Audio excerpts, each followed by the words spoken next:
Okay. Okay. All right. Hey, welcome. It's 2GG Prime Saga. Prime time at, what time is it? 12 o'clock right now. A little after past noon. Anytime is prime time if you try hard enough. Yes, so we're back into Prime Saga right now. We have Legit versus SM. We got Diddy Kong versus Ike. It's going to be a really exciting match. Yeah. I feel like Legit is one of the few people that stuck with Diddy Kong and is really showing what this character can still do. So if you're looking to see how Diddy plays in Ultimate, this is a really good opportunity. And SM just a solid Ike main from SoCal overall. So I'm really curious how Legit faces this matchup since Ike is one of the strongest characters in the game and Diddy's considered a little bit on the lower side now. I want to see how he's going to make this matchup work. All right, we're moving into game one. Of course, you got CT Lux on the microphone here with 2GG on strides. And we're opening up action, and Diddy Kong's already going to have 40% on the lead. And that command grab with the side B is still one of the best moves in the game just because Diddy has so many ways to force you to shield. And once he starts shielding, Diddy just gets that free grab.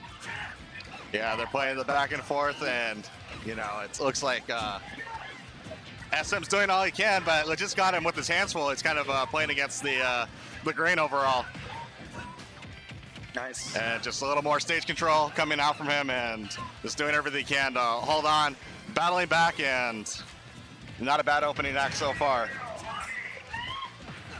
I'm just going to go for the up tilt up there. I really like the use of the up tilt. A really good way to catch landings in this game, and it also has a great way of following up, but oh, wow. I'm not sure. Unfortunate air dodge right there. Yeah, I think maybe a misinput or maybe a misjudgment how far away from his little edge. Yeah, a little Kind of hard to nervous tell. here. All right, he's going to power to the forward air, try to get something started, but yeah, he looks like he's really struggling to get around the banana right now. And it might be just one of the characters, you know. Diddy Kong has always been one of those very sound, fundamental characters that has always been like, you know, shield and punish, banana game. Since Brawl, since 2008, he's always got that same game plan. And they're going at it, and right now it looks like, you know, Legit's building up a lead and starting to run with it. SM's got to make something happen. Oh my God, he's feeling it. He's feeling it. That's a bold play. Yeah, and he's still covering the roll in from the ledge with the forward smash too. So yeah, Legit, so he's looking so solid. Honestly, he looks just as comfortable with it. Oh my goodness, perfect. Like, I'll take that. I will definitely take that stock trade. Yeah, he might have surprised himself that he got it. It looked too clean. Yeah. He kind of second-guessed himself, didn't charge his up special to get back. But trade's a trade. You're up by a whole stock. Might as well throw it out and take the lead. Yeah, I really like the exploitation of Ike's recovery. But double jump! What my the? goodness. Oh my God, legit looking too legit.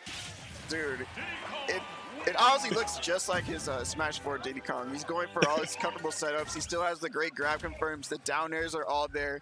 And if you want to talk about Legit, he is one of the people having that big upset on Nairo in Smash 4 at Genesis. He actually got the same setup there at the ledge, where the banana drop down air. So it's just showing that he has that setup still good in this game. Hey, of course, you have that tried and true down air to down air double dunk to close out the game. So we're moving into game two. Legit up one game. Let's see if SS's able to make some adaptation. You know, he's kind of playing a little tentative. Maybe the occasion's kind of gotten to his mentality just a little bit. And it could be Diddy Kong too. Just we don't see a lot of Diddies nowadays. Exactly. Yeah, it's interesting. Oh no, that's the second SD.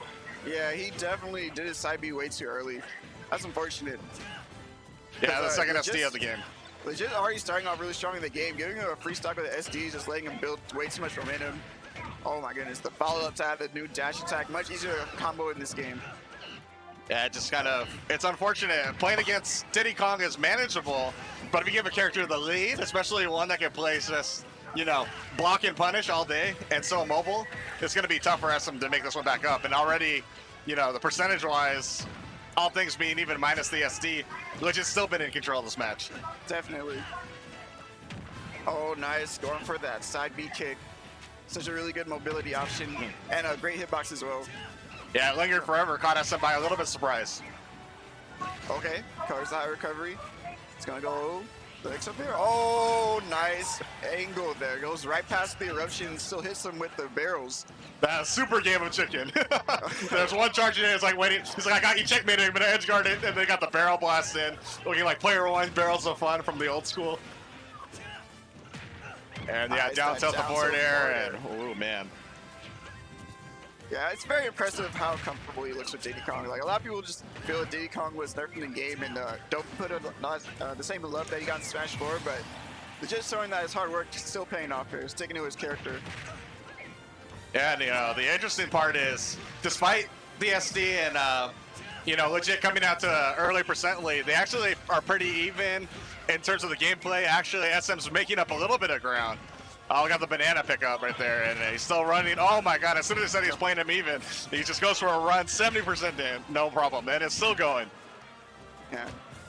They've just been playing really well at just staying aggressive, moving around the stage really well, not letting SM get started with most of his combo stars like Nair. Right.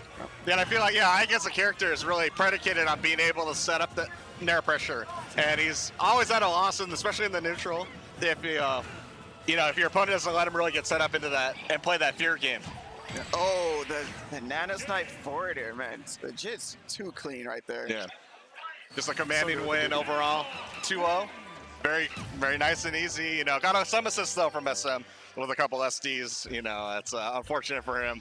But SM's a quality player. I'm sure we'll see him make a run in the losers bracket. Yeah, honestly, I just feel that a lot of people just kind of forgot how strong Diddy can be since a lot of people aren't playing him. And he maybe needs a little bit of a refresher on the matchup. And then we have a person like Legit who's been sticking with Diddy Kong and really making the character work. Like, having to fight a really strong Diddy in Smash 4 without having as much matchup knowledge, very difficult thing to do. Yeah. All right, hold on. I got a little production fix here. We're of course on Beyond the Summit, Beyond the Summit stream. Always quality work overall, famous for their Summit events. And of course, this is 2GG's Prime Saga. The crown jewel of the SoCal events. Yeah, definitely. It's super sick that we've been able to collaborate with BTS on this event. And even going back as far as letting us have Nimbus be a qualifier for Summit as well. Yeah. Getting that added support and attention to the SoCal scene is super appreciated. And especially, with such a big event, it's always tragic that some people travel all the way out and they're not able to get on stream the way that we'd like to. But having a secondary full stream station, it's a really awesome, get more quality play for people to watch. Yeah, I mean, with a tournament like this, you want to have more than one stream just because there's so many amazing players. Like that match earlier with Zan and Gluttony, imagine if we had one stream. That could have potentially been an off-stream match. And now the world will know the cookie slayer is real. Just slaying the cookies left and right. Yeah, it's really interesting to see that SoCal's coming out really strong in this tournament because recently we've been having a little bit of man, is SoCal really that good? In this game as compared to the last game, because I believe at the Nimbus there was no SoCal player in top 8 at all. So it's glad to see that they're fighting back and trying their best to make these upsets happen in our hometown. Yeah, and even after Nimbus, a couple of SoCal players went out to Collision and they did all right, but not, I think, what they had hoped they were going to do overall. But SoCal taking names today, and home field advantage means something. The crowd gets behind you, everything goes crazy, and you feel the moment. Sometimes, you rise to the occasion and take it, take it. Yeah, definitely.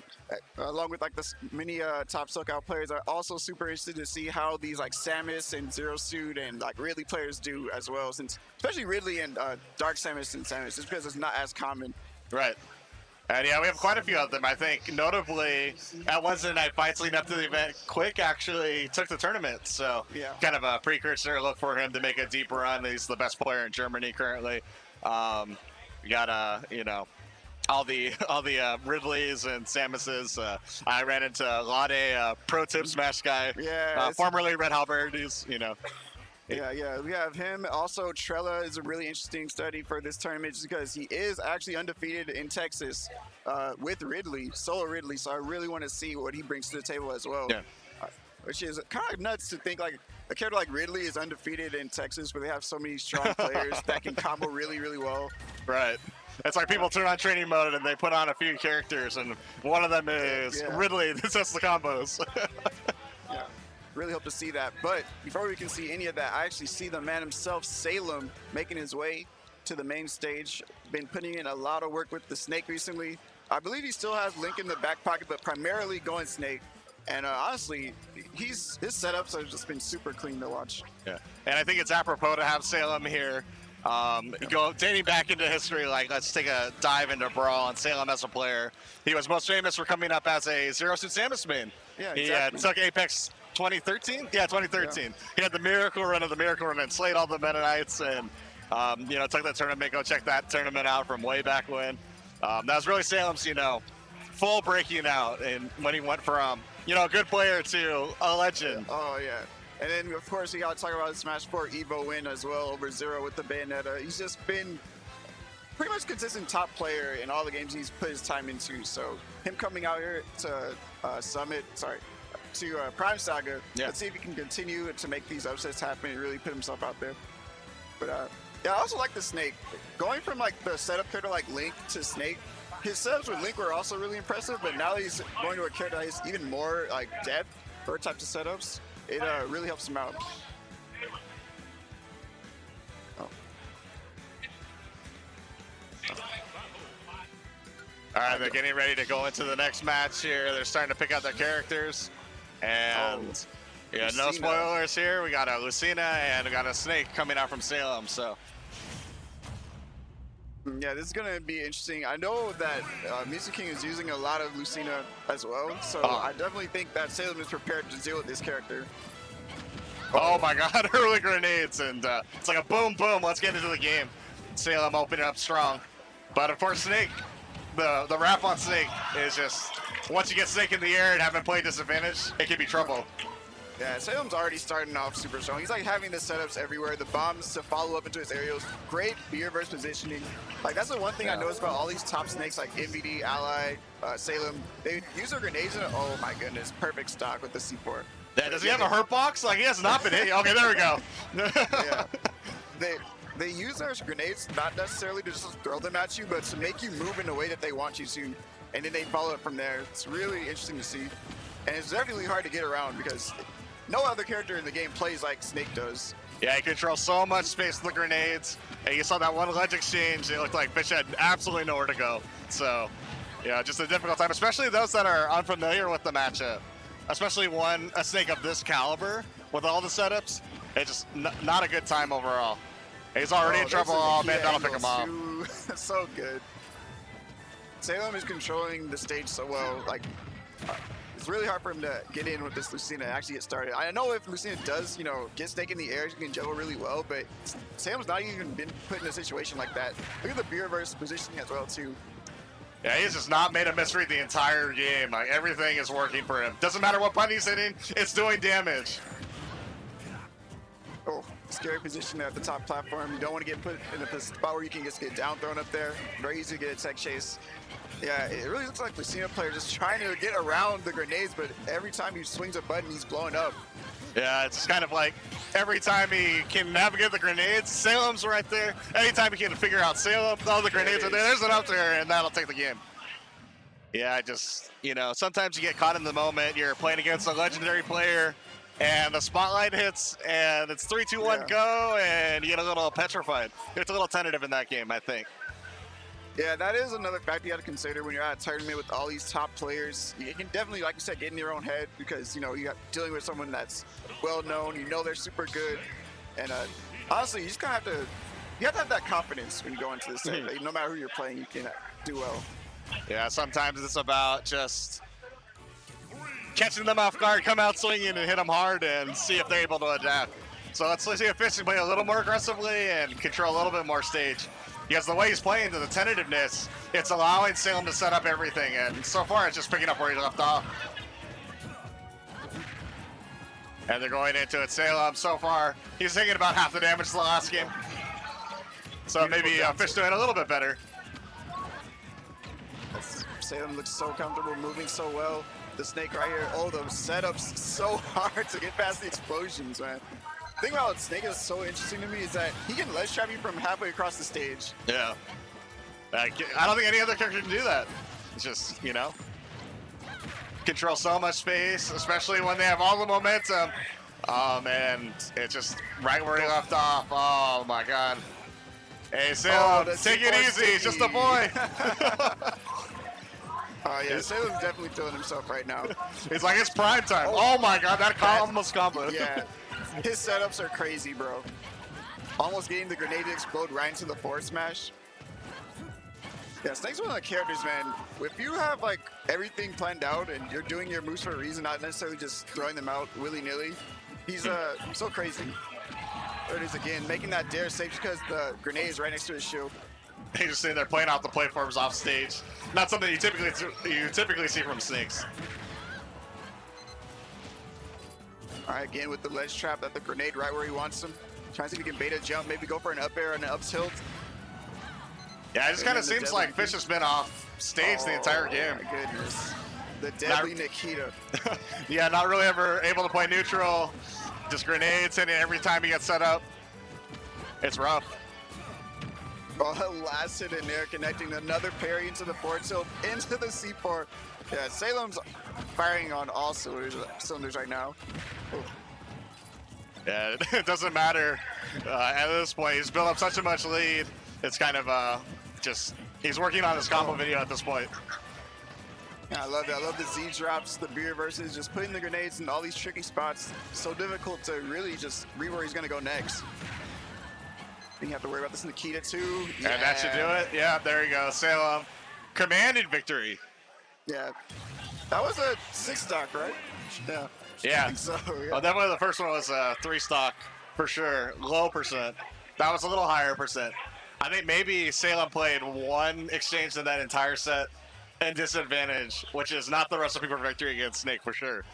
Yeah, it's rough too, because even if you do get Snake in the air, you have to worry about potentially trading with the grenades as well. So when you are juggling him, you actually have to angle your hitboxes in a way that you won't trade. Right. And that's one of the things that's really difficult about fighting in general.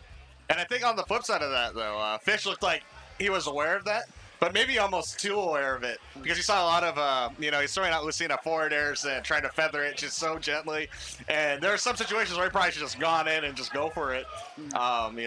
Grenades be damned at that point. But we just try to do the best we can. Sometimes it's tough, especially against a player of Salem's caliber. Yeah, definitely.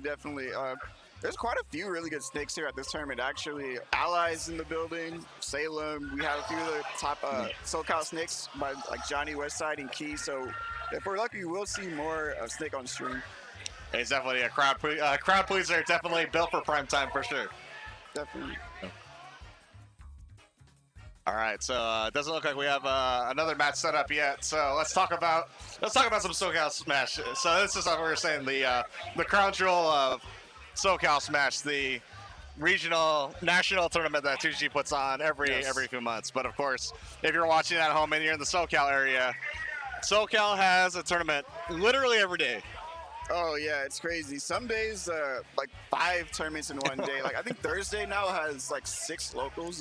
It's crazy. So that's like enough locals to party. Yeah, it's crazy. It's crazy. Yeah, a lot of people really appreciate it when they're traveling like from other countries or whatever, because some countries don't even have a local, like they probably have a local like every few weeks. Yeah. And with like maybe 40 people, but SoCal gets locals like every day with 80 plus. So right. Definitely good to see the continued support carrying over from Smash 4 into Ultimate. And going through, just do a quick roll call on 2GG's ones. Mega Smash Monday, Hollywood Action Tuesdays, Wednesday night fights, Nimbus on Thursdays. I think they take a break on Friday, right? Yeah, and that's just our tournaments. There's like other TOs that have tournaments too, so it's nuts. But again, I'm just super excited to see how many people support this game and are really like feeling it and coming out to tournaments. Even if it's like their first tournament, they're like really adamant about competing in the game and getting deeper involved in the scene.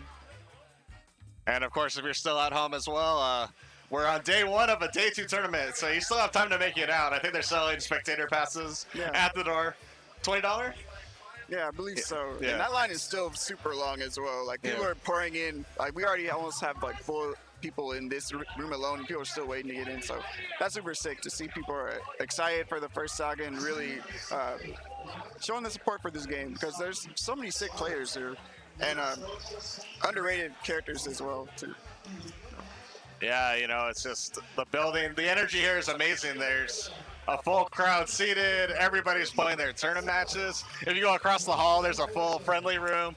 Things are going wild over there. Yeah. The friendlies room is actually where like the real crazy stuff comes out. That's where all like the money matches are. That's where like everyone's just popping off. But yeah, I'm super glad we were able to get that entire room just for friendlies because when you're in the tournament, it's cool and all, but then once you're not playing your tournament match, you don't have a place to practice or warm up. It can be a little frustrating, but definitely not a problem here at this tournament. Yeah.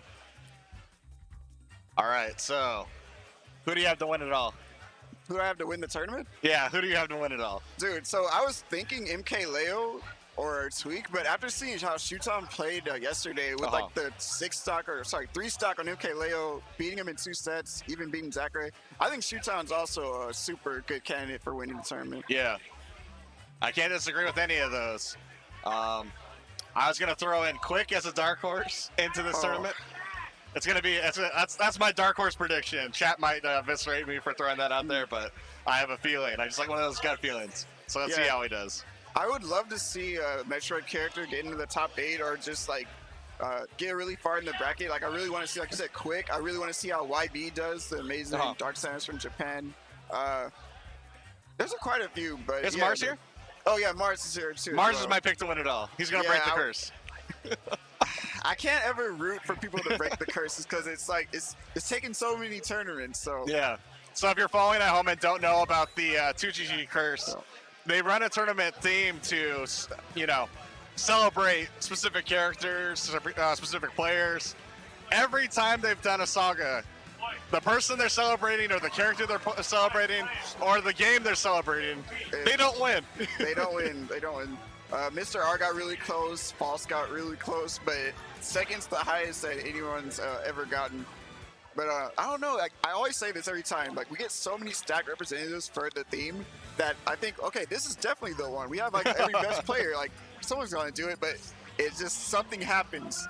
They just don't make it. But again, this tournament, if there's anyone for them to break it, it's here. Like I said, you have Mars, quiK, Trella, really incredible Metroid representatives here. So we'll see how it works. Oh wait, well, I guess Naro's playing a lot of characters, not just ZeroSuit, but we'll see. I bet you if he gets the grand finals, we might see ZeroSuit if the crowd like shouts, you know, loud enough. I know he's a crowd pleaser, but maybe it depends on how he's doing in this set. I don't think he'll like run a game 5. I don't know. I've seen that man go Ganon when his back against the wall. Yeah, that reverse 3-0 on light with Ganon is legendary. Yeah. I was there for that. Oh, really? I went to Collision that tournament. I was ground zero for that. Oh, I hear some applause in the background. Zachary must have done something. Oh, yeah, we do have Squad Strike, I believe, going on the 2GG stream. Oh, yeah. So you're interested now, you can check that out. Yeah, check out 2GG, twitch.tv/2G Gaming. Got the other side. Everybody applauding Zach, so maybe Zach won. Oh, Zachary won the Squad Strike event. Actually, I wouldn't be surprised. He has so many characters, dude. He's been messing with the Ruff, the Wolf, Wario, Lucina, Pokemon Trainer, Meta Knight, and these are like not just doing okay with them, like he's winning tournaments with them. So that's gonna be really interesting to see what he can do. It's one of those situations, the perfect player for the perfect game, right? Yeah. Zach rises up, the young prodigy. I'm so excited for him, you know. He's so good already, but give him a couple more years. Yeah, that's the crazy part. He's already so good at a young age, and he can get so much better.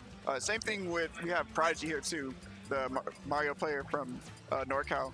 Yeah, these young guns are making me feel old. Yeah, I mean, I like it though. I like that there's so many young players that are already playing at a top level. It really shows that Smash as a whole is just continuing to raise the elevation of a competition. And it looks like we're coming into a new match. We got T versus Strife. Strife, okay. Can't say I recognize Strife, but a lot of people know T for his incredible Pac-Man. One of the best solo Pac-Man players in the world, really. So I hope this guy knows the Pac-Man matchup, because if he don't, this guy's going to have a really good time.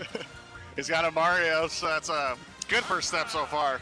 Trampoline's going to be coming up. Game 1, T versus Strife here at 2GG Prime Saga.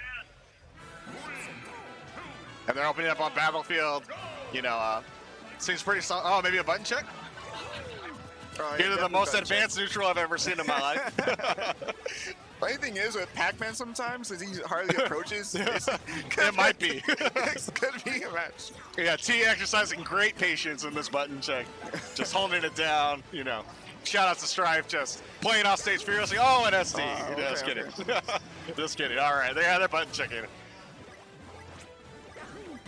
Yeah, I know Mario can combo Pac-Man really well, but getting in on him with like the hydrant and all the fruit and just how tricky he is in general, that's the real struggle when you're fighting Pac-Man. Yeah.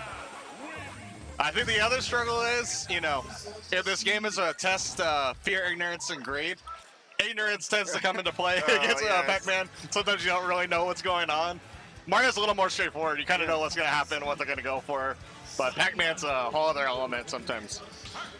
Yeah, with there being so many characters in this game, matchups are more important than ever. But okay, he actually just said, "I'm Cloud Strife for." I'm Cloud Strife. Okay. I'm seeing the name relevance now. All right. Well, this character also is more straightforward than Pac-Man is a little bit. So Strife giving us the juke, but he's going in with Cloud, and I think he's dead. Oh my god. Oh my god, T. So let me tell you about that new forward air from Pac-Man. With the less landing lag on that move, he can use it to just carry you off stage. And your character like Cloud with no limit or double jump, that's one of the easiest ways to get to stock. Yeah, that could not have gone worse for Strife at the beginning. He does have limit now, so he could try to make a little bit of run out of it. But T is so smart. He's just baiting him right there. You saw the trampoline was out. He's just baiting him, trying to get him to go off stage. Oh, these Z drop setups, I love it. But, like, honestly, even without the setups, he's just playing really well in neutral without relying on his projectiles that much. Yeah, he's just going in, carrying him out for the fair, and just doing damage, and he's lapped him in percentage on the second stock, and has him off stage, almost got the key. Yeah, he hit him out of his jump to set that up, but wow, the raw hydrant itself is going to take the stock. T, man, really strong start right now. Yeah, it kind of looks like Strife's a little uncomfortable for sure.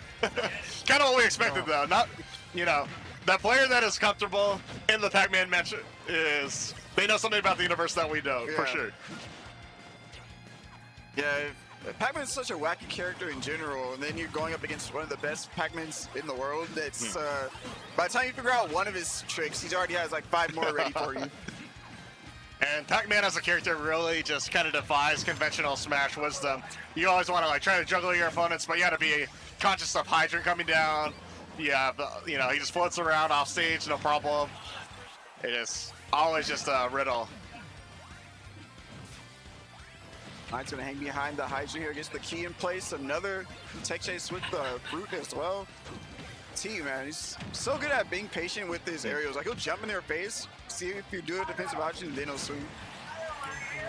Yeah, he's trying to get that back here, trying to prevent a 3-stock, but T holding on. Oh, good limit, no tech. Oh, not gonna be able to tech that one. Probably wasn't untechable there with how much percent he was at. Yeah, saw the red flash definitely, and speaking of no teching. Yeah, there's no escaping that move. Wow. Immediately comes back from the respawn platform. They'll end up forward smash with the JV 2-stock. T looking just as strong as you would expect. Yeah. And Strife, the unfortunate victim of that onslaught. And it wasn't like the traditional Pac-Man onslaught. You could kind of wait for Pac-Man to hang back and throw stuff. T just went in from the go. Exactly. That's just the thing that Pac-Man's able to go for a lot more in this game, just because his arrows are so much faster and have less like you can safely just go in and pressure you, not just necessarily force you to approach with projectiles all the time. All right, so we got a character switch from Strife, and it's Crom. You know, same archetype of character as Cloud, but a little nuanced differences. Yeah. I wonder what kind of changes he's expecting to come, you know, from this character switch. Doing better so far. Actually has a little bit of a lead. Yeah, good stuff with the side beat. He is going to want to be able to like space his jab so he can catch the jumps, and then he can go from there like jab, nair, jab, fair. But this anti-air game coming out from T is so strong. Okay. Yeah, already it looks like Strife is doing a little bit better controlling the pace of the matchup. Oh, he went so deep. Oh, and then T removed the hydrant from the ledge just in case he would land on the trampoline and come back. Yeah, very smart play. I thought he was going to get the hydrant. I didn't know what happened. Is that it again? Fair? Yeah, he just waited out the jump and forward aired him just like that. His stock is gone in the blink of an eye, man. Picking a character with explosive recovery versus T just seems so hard. He's so good at just catching you when you use your resources. Yeah, just in the blink of an eye, the game's pretty much over at that point. Not a lot of time left for Strife to make any adjustments. But he is Crom, so I've seen stranger things happen. Crom with so much pop. He tried to spot dodge that grab, but it lasted forever. Oh my wow. goodness. Did the hydrant mess up his up B hitbox? I don't know exactly what happened there. Like, T just looked like he had so many options covered, but I don't know. That was just really dominating display, honestly. Rough comeback to make when you lose your second stock in like less than 10 seconds almost. Yeah, Stripe just kind of laughing it off, taking it in good spirits. Sometimes just gotta throw your hands off the controller and be like, what just happened? Yeah, honestly, I would take it as a learning experience because you kind of got the best person you can get if you want to get better at the Pac-Man matchup or not sure what to do. He's literally like one of the best Pac-Mans in general. Yeah, and hopefully, Strife will find himself in the deep waters of the losers bracket. So hopefully he's able to battle back and carry his way, further on. And T, he just continues to swim along the Pac-Man menace. Can anyone stop him? Who knows? I believe T's bracket path actually has Salem in it. Oh, Salem okay. into tweak. If tweak gets out of his pool, they'll play tomorrow. Nice. So I'm really curious how Snake versus Snake versus Pac-Man match is gonna go. Yeah, it's gonna be interesting, especially we saw both of them just back to back, right? And T's such a specialist at setting up. Salem's such a specialist at setting up. Yeah, we've seen how well Salem's able to combo off his explosives, like putting that grenade right in the right spot, or when you explode, you go right into his aerial. But then when the hydrant's also in play, that might mess up a lot of things for Salem. Yeah, it's almost like they're gonna do a race to who can build faster. It's gonna be a little bit like a Fortnite action going on in Smash. If you want to make that comparison, yeah, it's pretty similar. Yeah, they're gonna run and gun and build. I wonder if the hydrant water can push the grenades. Oh, I don't know. That's a good question. Yeah. I'm really Time curious. to learn. Someone in chat, give us that info. Yeah. Do really the hydrants push the grenades? Yeah, because I can imagine Salem, there's like the shield drop grenade on the ground to put them on the ground, then the hydrant just pushes it back at him or something silly like that. But that'd be terrible, man. For Snake, I'd hate that. Yeah. I do know Salem also again has that link as well. But we had T versus T Link yesterday too, so he's also really experienced with the Link too. So I don't know. Looking pretty good for T's chances if he does make that upset happen. So yeah, we're looking at the bracket and we're marking potential upset alerts. Circle that one and let's get that one on stream. Hopefully, I feel like it should because that would be to get out of the pool in winners. Yeah. Okay.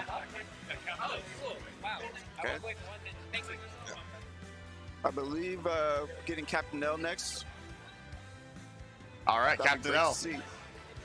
Captain L, one of the best Pichu and Pikachu representatives in this game.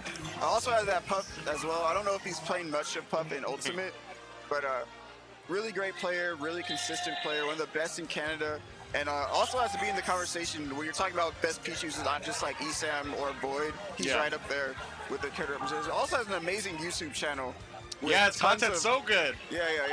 Tons of amazing like matchup specific tricks you can learn or characteristic things with the Pikachu and Pichu. I don't play those characters, but I still find myself learning something important that can apply to my character by watching his videos. So definitely check him out on YouTube if you haven't yet. Yeah, you got that one video about SDI out of the bear, Pichu and stuff like that. So, quality overall. And then looks like we got Quillen on the other side of the match. Okay, Quillen. I've heard this name before, but I'm not sure what region he's from, what character he plays. Yeah. I don't think he's from SoCal, that's for sure. Yeah.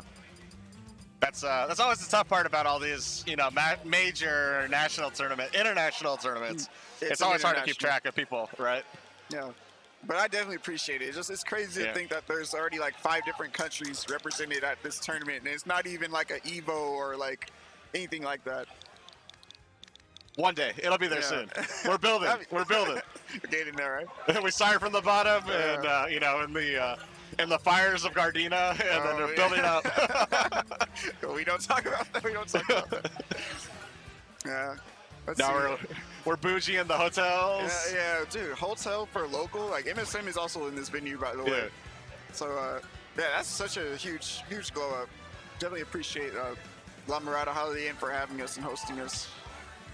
All right, Pokemon Stadium 2 is the pick, and it's definitely the new starter of choice by and large by the community. Definitely the new Smashville. Like, instead of like people saying start Smashville, they start PS2 right when you sit down. But we got the Mega Man coming out from Quillen, and Captain L starting with the Pikachu.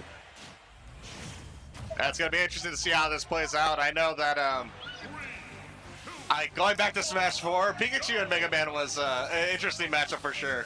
I haven't actually seen it play out in Ultimate before, personally. Yeah, Mega Man is a much better character in this game. That forward air is such a better tool for killing and racking up damage. Leaf Shield is incredible for racking up damage at low percent as well. Yeah, Mega Man. Oh, go ahead. Sorry, honestly, I feel like outside of like his footstool Mega Metal Blade setups, he's gotten all of his same tools from Smash 4. But on the other side of it, of course, we got Captain L doing, you know, everything he can, just keeping Quillen off stage and just holding his ground. It just kind of seems like every time Quillen gets on the other side, he throws out a Leaf Shield, but Captain L's just able to battle back and just, you know, take care of him and put him right back off stage. Quillen's been on his heels pretty much since 3, 2, 1, go. Definitely. Yeah, Pikachu's one of those characters, man, that he can just apply so much pressure and stay safe at a long distance as well. So even when you think that you're able to get in on him, he can just throw you right back out. Really quick characters and normals as well. And he's doing everything he can to battle himself back into the match. But as I said, Captain L's had him off stage. He's one big hit away though, and actually Pikachu being so light, you know, they're both kind of in that kill range. Up tilt coming out from Mega Man, maybe that forward smash might be enough to put away Pikachu's stock. They get still a great parry here. Gonna go high. Yeah, really risky spot to be in. Nice. I love that fade back on the forward air out of shield. Forward air is a really tricky move to punish out shield in general, but just knowing that he would try to punish it and then getting that killing dash attack. Yeah, it's so really tantalizing. He's right there. You know, Pikachu doesn't look like he'd have that much range. It looks like it'd be something that'd be free to forward or you know, to grab. But if he fades away, that's the bait, the frame trap. And as soon as you put that grab out, you're dead. It's done. Yeah, having like a multi-hit aerial on shield is just really difficult to punish most of the time. Oh, the loops. He can sign the loops. Only got 30, or only got up to 37 on that. Probably dropped it just a little bit. Something that Captain L kind of prides himself on. Probably the originator, right, of all the loops coming out for as far as the Pikachu metagame goes. Yeah. Even then, it's kind of funny to say like, oh man, I dropped it. I only got 37 instead of like 80. Sorry. This is the world we live in. What a time to be alive, where 37 you're like, oh man. Yeah. That's low damage in this game from a combo. Okay, great angle. Oh my god. Oh, but he covers the neutral get up with the fully charged forward smash. I can't say I've seen that actually connect outside of like a shield break setup. I think Captain L might have been in Smash 4 mode where, you know, one of the changes for Ultimate was charging smash attacks. You can charge forever. So he got, I was like, oh, surely he'll shoot that, no problem. And he even got that off. He's like, oh, yeah, I got. Okay, Quillen trying to force Captain L off the stage. Honestly, that Thunder Jolt just seems like it's really difficult for him to start throwing his projectiles in that range where he wants to get a setup because he just gets nicked by it. And Captain L had a read on that ledge option, but I think I missed it. But he probably intended a pivot grab in that situation. And it's giving, you know, Quillen an opportunity to battle into it. But a back air restores order, and Quillen's back off stage. And it almost looks like Captain L's not really sure how to close out the stocks outside of kind of fishing for a dash attack, which is giving Quillen an opportunity to really battle back and make up some headway in these matches. That's probably it. Yeah, he caught the double jump with the episode. Went a little bit too hard off stage to get the stock. I don't think that was a two-burn. I think he just missed the ledge on it. Yeah. Yeah, he used double jump to the ledge after his up B. Yeah. Got hit by the episode. So right now, yeah, Captain Al with a pretty good lead, but Quillen slowly edging his way back into it. If he can pick up an early kill, he'll be right back there in business. But it's going to take an up tilt, another, crazy force touch, or a deep back air off stage. I've noticed things so safe, knows that he can drop this stocking time, but if he hangs back and just kind of gets his chip downs with the thunder jolts, he'll really build on his lead. Still behind the forward air from center stage. Okay. Yeah, there's a large contingent in the crowd rooting on Quillen. Definitely, it seems like the fan favorite for some reason or another coming through. Got some hype coming in from behind the boy, trying to make it happen. Yeah, a lot of people just like to watch Mega Man in this game, but only thing you're gonna watch is him get dunked into the blast zone. Really aggressive offstage play from Captain L. Kind of a mix-up too, because he was just picking his spots really carefully, not necessarily fishing for anything too risky. But then as soon as he saw him on stage, just immediately went for the down air. One of the best buffs Pikachu has in this game. And I feel like he had been setting that up across the entire game. Captain Al just been so patient, really, on stage, kind of throwing thunder jolts and being content to play, the ledge trap game. And it was almost to the point that Quillen was just absolutely shocked that he was going full edge guard mode at that point, which is not something usually you see from Pikachu. Usually Pikachus are going really hard off stage to try to catch, forward air and things like that. Yeah. It's great that Pikachu has a dare like that. Because like you said, edge guard potential is so strong, and now that you can take your stock off of a one-hit move, that's just adds really well to the edge guard game that Pikachu can do. All right, we're opening up into game 2. Town and City's the counter pick. I think maybe Quillen's hoping for a little bit more of an open game, maybe, or because I'm not sure. I don't think the blast zone part's going to be to his advantage in any case. I'm curious to see, hear why he might have picked this stage over something else like, Kalos or something like that. Yeah, let's see. I know he has a little bit more landing options with the platform, but other than that, Captain L can definitely use the stage similarly to his advantage as well. Nice parry on the leaf shield. Otherwise, those shield pokes like crazy. Yeah. And so far in the matchup, it's kind of been like Captain L's been pretty fearless against Leaf Shield, not letting it capitalize too much on him. He looks like he's been kind of down, or even up airing it preemptively. But even before he lands, you can see him like down tilting it a couple times. That's almost a scary situation for Quillen, but able to battle back and kind of take control of the stage. And he's got Captain L in a little bit of trouble. Maybe a little tentative right there. He had all the frame advantage in the world and kind of backed off to throw out a Metal Blade instead. Oh, gets the quick attack. Nice. Can punish him with lightning with the dash attack. And that move is incredible for killing in this game. But he's going to make it back. I was like, oh, I was waiting for the air dodge. But misinput. I did the side B instead of the up B, I guess. It's all right. That gives Captain L the lead to work with here in game 2. Trying to close it out, wants to end the set early. The loops are coming out. Here we go. There's 2. Hey, air dodged out. All right, 44% this time. We'll take it. He'll take it. And you see the jumps. You definitely can tell Quillen's hunting for, that early back air. He's going to get the back throw. Enough to kill. Wow. That Pikachu is definitely took that stock. Let's see what we can do to bring it back here. Yeah, it's enough to keep him into the game. Still a low percent, and he's making up a lot of that with that leaf shield. Probably meant to forward air in that situation, kind of back in the wrong direction. Nice. Great and input off stage. Not going to get the down air spike, but he's still in a horrible spot. Oh my goodness. So good at catching that air dodge to the ledge and seeing all of his options he could do come back and shut them down one by one. Really showing the strength that Pikachu has as an edge guarder in this game. Especially with the change to air dodge too, being a much more committal and unsafe option. We have a character like Pikachu that can force air dodge so well off stage and punish really hard. He's really shows why he's one of the strong characters in the game in general. But here we go, drag down fair combos. Captain L looking so smooth again, loving the parry on the leaf shield as well. Yeah, running away with all the momentum in the world, just everything going right for him so far. And he has him off stage, and he's going aggressive now. He's got the crash bomb, waited it out, and the pressure's right back on. Again, we talked about it earlier, he starts off with that kind of defensive play, but then once he knows that he can condition it, actually a certain way, he goes super aggressive, and it works out in his favor. Yeah, just smart play overall, feeling out his opponent, and yeah, it's a rough situation overall for Quillen. He's down by so much. It kind of seems like he's found his footing a little bit in the matchup, and is holding fairly even. But he's got a lot of ground to make up, and Captain L is dangerous. You can tell he's feeling out for that attack. Maybe 10% away from a dash attack. Yeah, definitely dash attack range. Oh, gotta go for it. Nice. Vorst SD there seems. I like that he used the thunder to stall off stage because he was in danger of possibly getting down air spiked by Mega Man. But since he like threw out the thunder hitbox right where he would throw out the down air, it made it even harder for him to throw it out. Yeah, you know, it just it's tough. You get put in those situations, and it's always so tempting. You want to hit that shield button to air dodge out of it, but unfortunately that was the end for Quillen. Strong play coming out from Captain L, showing that he's a force to be reckoned with this tournament. Look for him to make a pretty deep run overall. Definitely. I really appreciate that he's here along with ESAM just because it's even more Pikachu representation as well as Pichu representation. You can't just say, oh, it's just ESAM. Yeah. You know, because both of them are out here doing really well with the character and with like different styles too. For sure. So I do think we have the next match. We have Myran and Vorst. Oh, okay, so let me tell you a little bit about Vorst. I believe he's from the Midwest, if I'm not mistaken.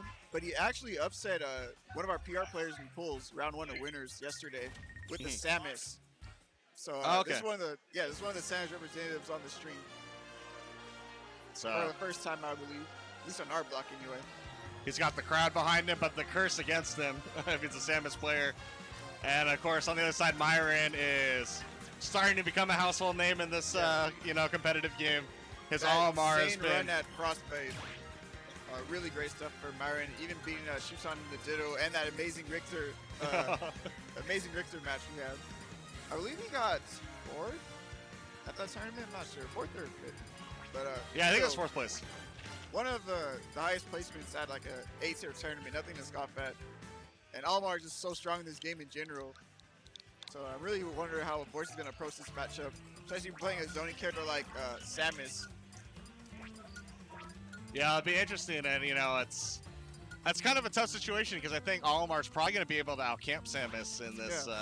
So it's going to force Vorst to play this really, I guess, weird mid-range game that maybe Samus is not as comfortable playing again, playing overall. So let's see what kind of game plan adjustments he makes compared to what he's normally used to. And he's got to make it count because Myran is definitely a top-tier Olimar player. No doubt about that.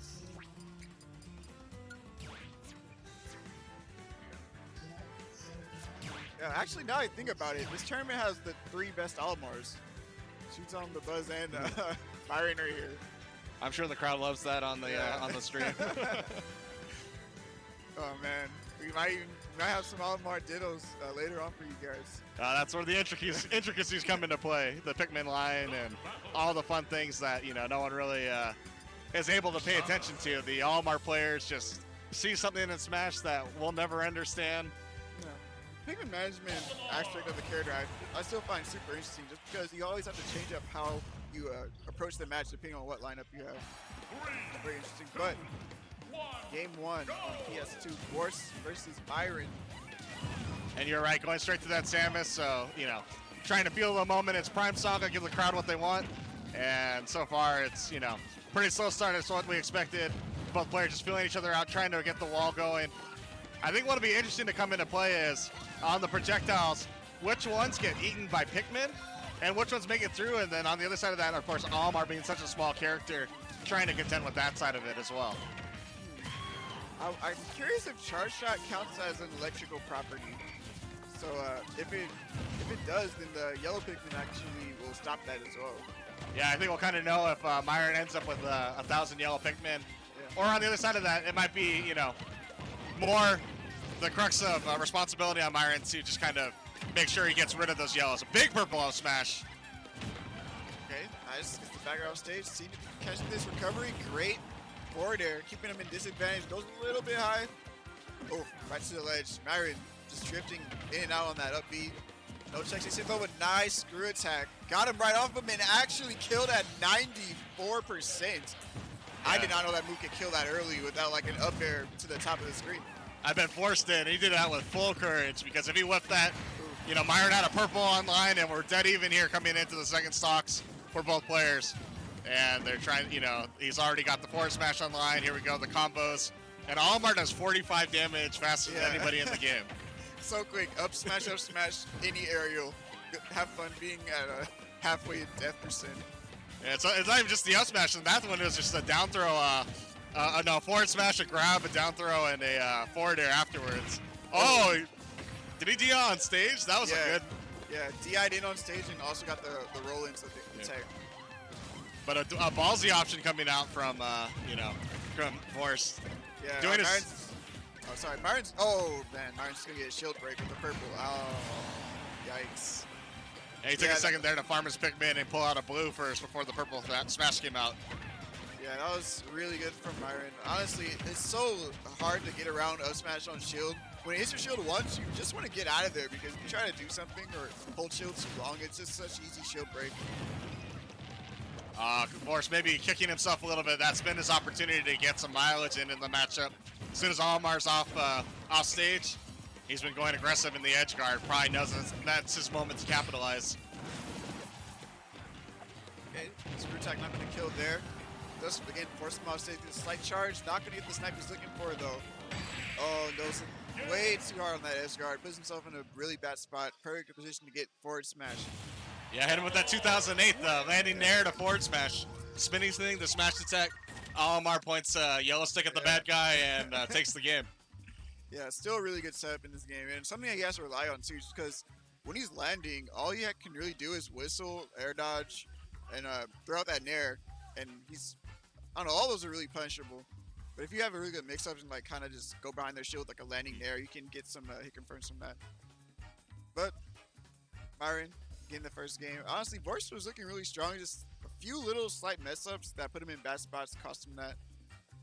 Yeah, no, I agree. It was, you know, playing pretty even. Even in the advantage as soon as he got Myran off stage, which, you know, you kind of expect from the matchup. But he's doing a good job right now, taking a second, considering his options, not letting the moment get to him. Because I think he feels like he has a shot at taking this if he just focuses and locks down and fix some of those critical mistakes. Yeah, I definitely agree with that. He was looking really strong with the Samus here. And, you know, again, Samus is just not a very common character in the first place. So he has a lot of ways that he can potentially catch Myran off guard. But let's see what the counter kids here. Smashville. Good old Smashville. Picking a little bit of a smaller stage? Yeah, that makes sense, I guess. It's a rare time you'll see a Samus pick a smaller stage, right? It's an Almar that can outrange them by and large, so... I might just want to say, since, you know, he's fighting against his owner as well, giving them less space to throw things at him will make it easier for him to approach. We'll see, though, how he plans to take the second game here. Yeah, as soon as I saw Smashville come out, it signaled to me, Vorst wants to go in. You see him already being aggressive with a down air to an up special, so he has a clear game plan. Let's play aggressive, but Myron's not letting him have any of it. Just picking all the options and doing everything he can and not letting... Oh my god. Yeah, not letting Vorst get the wheels turned in. Dude, his ability to pressure your shield so heavily with smashes is, oh my goodness, so good. But the down air timing, I think he got it right when he ran out of invincibility on the ledge with the yellow. Yeah, it was so unexpected for me. I didn't think that would hit. I was surprised. Yeah, Myran just immediately firing back, so powerful right here. Yeah, and he's already running away with this game so far. And I don't know if it's just a matter of Myron's kind of got the Samus matchup downloaded, or if, you know, the game plan coming out from Vorst to play more aggressive was probably not the way that he wanted to go. Yeah, some of the moves that he's using to like go in with aerials are just a little bit slow, and it lets Myran react to them way easier than, say, if he was using a character like Wolf. Yeah, again, we're talking about fear, greed, and ignorance. It might be a little bit on the side of greed coming out from Vorst, but he does get that O special and takes the stock, so, you know, he's not completely out of it. Got a lot of percentage to make up, but he's on the same stock overall. Oh, nice movement there with the wavelengths, but Almar doesn't care about your wavelengths. He's just going to hit the C-stick up. Yeah, how do you fight that? You're looking all slippery, not getting hit by anything, and then Almar's like, up smash, up smash. Takes the stock. I wonder if that even shield poked. Look at he was holding shield. Yeah, you're more likely to shield poke if you're like right under their shield too. Alright, Myran here with a nice combo. Has a great lineup as well. Gets the downer to get some pressure here. Vorst fighting back to the center stage. Alright, he's gonna go low. No, not gonna go for the downer. No hitbox on Almar's up B is one of the more vulnerable ways to edge guard him, but Vorst's not able to do it. But speaking of down airs, Myran gets another spike, calling out that double jump from the ledge. really common option for Samus in the first place to get off of the ledge. But Myran just scouted it out really well both times. Yeah, definitely unfortunate for Vorst. You know, it started like game 1. He kind of had a shot at it, but the download strength of Myran too strong. Yeah, very strong. It's like they're talking about how the match went, really just saying, yeah, this is what I did. This is what you can work on. But definitely no slouch Vorst. Like, really strong Samus player. Just, yeah, kind of like how we were saying, like, Olimar has way better zoning tools than Samus, so when she's trying to get her charge shot or her missiles out, she's already taking tick damage from like the Pikmin throws. And adds to the fact that they also block the projectiles as well. I feel like Myran maybe has to adjust a few things about Samus, but for the most part, he can still play his normal Olimar game. It just seems to like naturally work really well against Samus. Right, and on the flip side of that, as we were saying, it looked like Samus had to play that awkward mid-range game that she's probably not super designed for. And it put a lot of, you know, responsibility and a lot of pressure on Vorst to go through and make plays and really outplay Myran, and unfortunately didn't work out the way he wanted, especially that second game. You could tell he was trying to outplay him. He was going really aggressive, and that seemed to be his game plan going into it. But sometimes, you know, the best laid plans don't always work out. So, not looking too great for our Metroid representatives here on the on the curse stream. continues. But we still have tons of Metroid characters left in the winners bracket. Hopefully we get to see some more on stream. Definitely want to see more of YB and quiK. I know quiK actually, I see him playing on the side stream over there. Yeah. Not sure if he's going Zero Suit or Samus. But, yeah, it's really cool that a person like quiK is able to use both those characters like really well. Because I feel like they're the exact opposite. Like, you have a character like Zero Suit, like super good aerials, super quick, like in and out of your face. And then you have a character like Samus who's just like zoning super heavily. So if he plays a person that gets like a read on how one of his characters playing, he can completely switch up. Yeah, he's been doing that since forever. Like, I remember a Brawl match that I saw. He was playing against a Snake with Zero Suit, and he was losing, so he went Samus and started winning. So in the next game, he went Samus, and his opponent tried to counterpick him with King DDD in that game, which is a -4 matchup. So he transformed to Zero Suit in the middle of the match. So cool. Yeah, the super mind games went from -4 to +1 matchup in the you know, in a flash, and then have the suit pieces out. So yeah, he's been doing that since, you know, for about a decade now, I'm sure. And it's so hard to deal with that as a player too, especially when he's playing both characters at such a high level. It's like that Pokemon trainer effect, only, you know, with two Yeah, characters. Yeah, except a much better character. How crazy would that be if Samus could transform back and forth between, you know? Dude, in I this feel game? like she would be insanely like way better, especially if she kept the suit pieces as well as like the items. Oh my god. Yeah. That was like the biggest nerf to Zero Suit and Samus that they could have done, but for good reason, because these would have been, imagine like Smash 4 Zero Suit with the suit pieces, along with like the combos and like the boost kick conversions. It might have been even with Bayonetta. Yeah. Oh yeah. But all right. JEFFsoBOMB. JEFFsoBOMB and Pain. Oh, Pain. Okay, so Pain is one of the better players from Mexico. Okay. Zero Suit main was on the compendium and made his way here, got funded. So I haven't seen him play, but again, being one of the better players from Mexico, I imagine he's a strong player. Mexico is one of the better regions now in both Smash 4 and Ultimate. Of course, without introduction, we got MKLeo, contender top 2 in Ultimate right now. So really strong scene overall. And they should have a lot more opportunities to make it to the U.S. As you know, coming years going on. So that's always good to see. Yeah, speaking of Mexico, I remember when Smargo made it to the one Wednesday night fights and started taking names. That was people were going crazy, including myself, because no one really knew who he was at the time. So that's another, you know, another Mexican player that I've seen, and you know, going back all the way to the days of the Mexico saga, right? Yeah. Dude, I always think about this, like, well, not always, but occasionally I come back to the idea, like, dude, we should redo Mexico Saga, because we didn't get to have all the top players come out for the first one, but now there's so many that if they all came out, it would actually be a really, like, super stacked, like, SoCal versus Mexico crew out would be sick, like, way more stacked. Like, if we bring that back, that'd be super fun. And especially with MKLeo playing the way he has been, He has an outside, not an outside shot, a pretty good shot. Yeah, he definitely definitely can. So that would be the tournament you're like, yeah, this is the one that's going to break it has to be this one.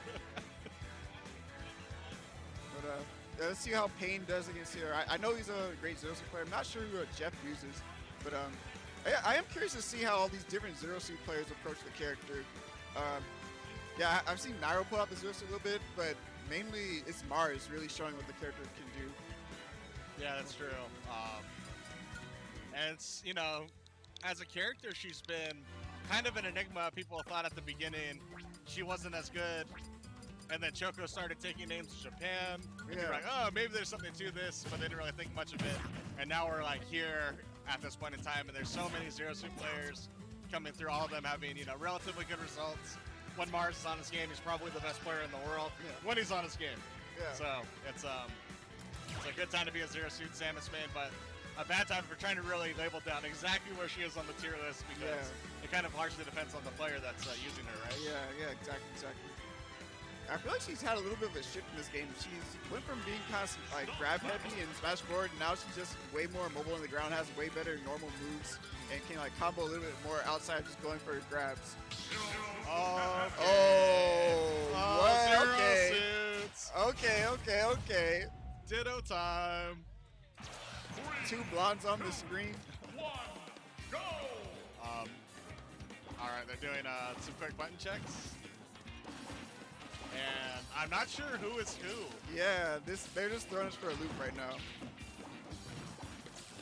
Could you imagine if they get out of this button check and one of them like goes from Zero Suit to I don't know. That did happen. That did happen earlier.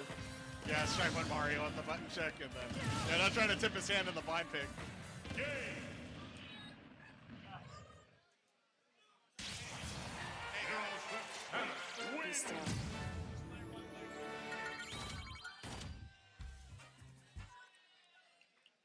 So I believe Pain is player 2.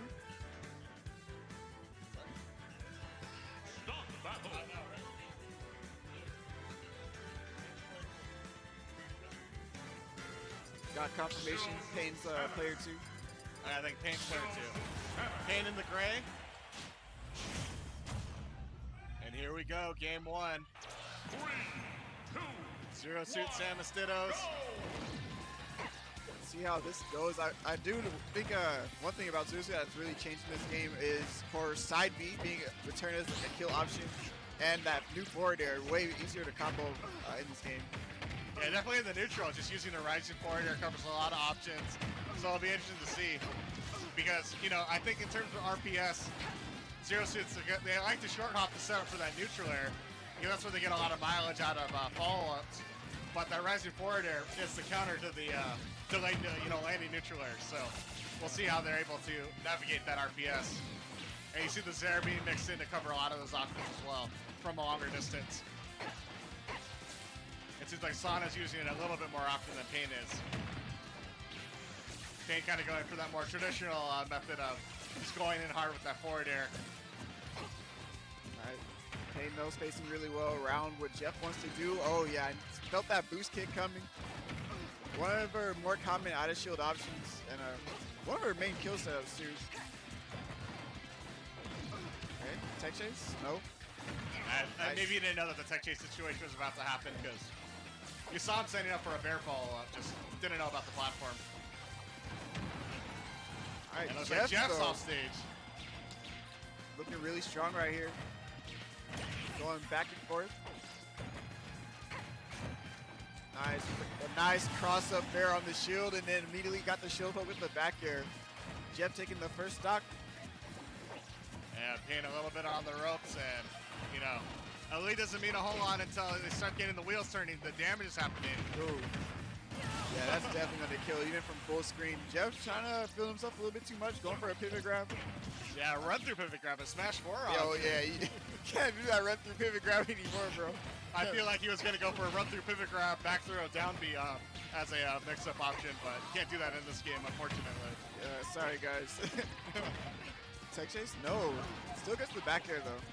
That's one of the ways you can use, I believe that's her new forward throw. It puts him in a tech situation, you get like some follow-ups from there. You just gotta be patient.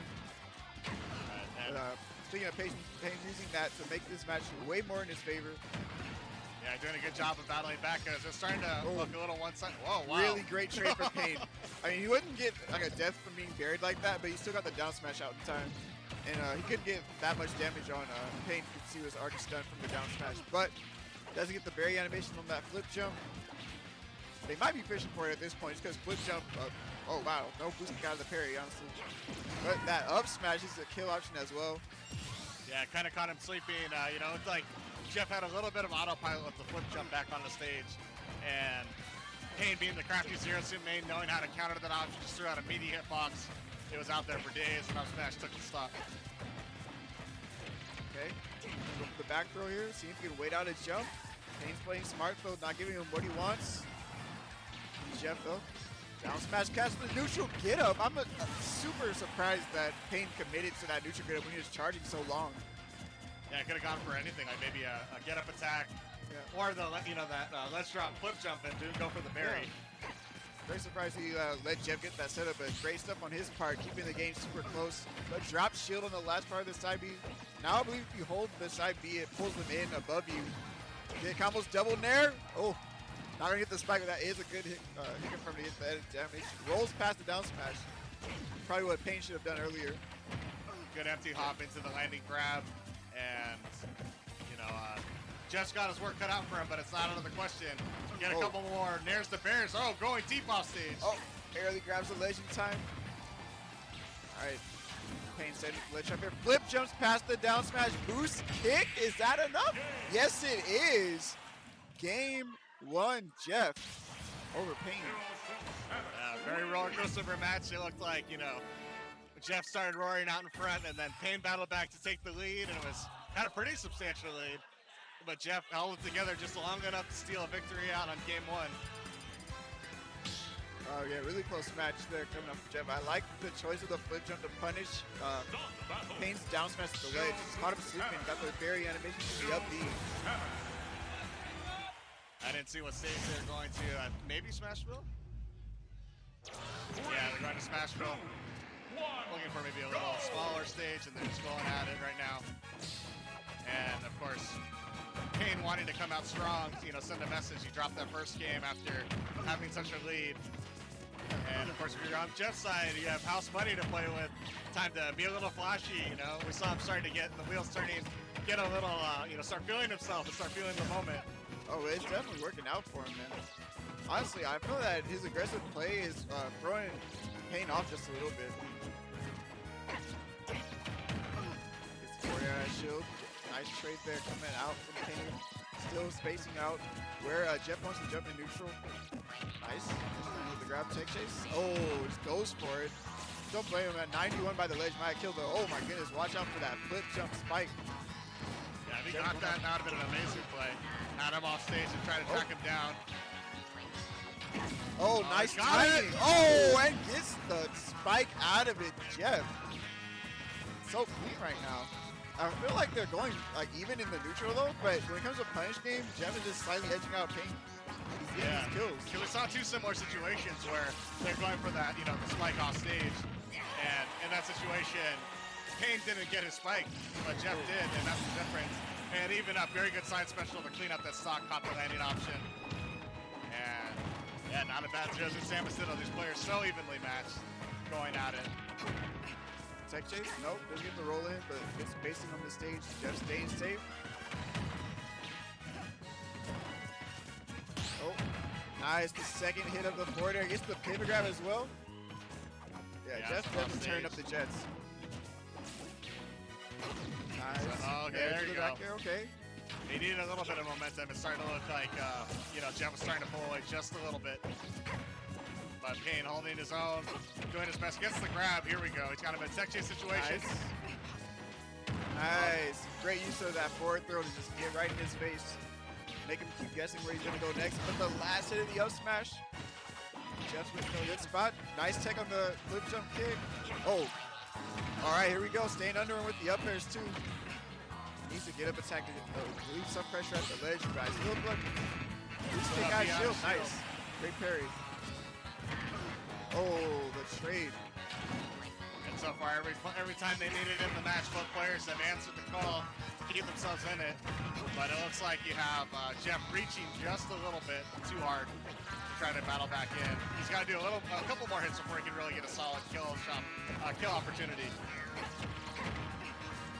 Oh man, he was looking for that boost kick, but there he just gets the back air, 51%. Honestly, not too bad. And we've seen that Jeff's been able to get a lot of early kills as well. Oh, okay.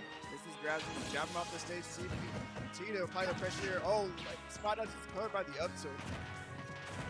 Yeah, it looks like just being very patient in that situation, holding it and getting the up tilt to get out of the corner. Oh. And now he's all the pressure on. All right, Jeff is in a little bit of trouble. Danger of dropping this game. Oh, wow, what a connection! Still not going to get the kill though, but really great combo after the paralyzer there. All right, here we go. Here's Jeff's opportunity. Has him opened up. And probably want to get a little bit more out of that situation. There's the uppy. That's all she wrote for that game. All right, that's one of the things that you gotta be careful of. Like I said, a lot of Zeros like to just jump in with aerials, but if they do it at the same timing, it's actually very easy to punish. And you have to kind of mix up between like empty hop, grab, or like a forward air instead of just falling there. Payne got the power shield on that falling there and got turned into a stock with a boost kick. So tying it up 1-1.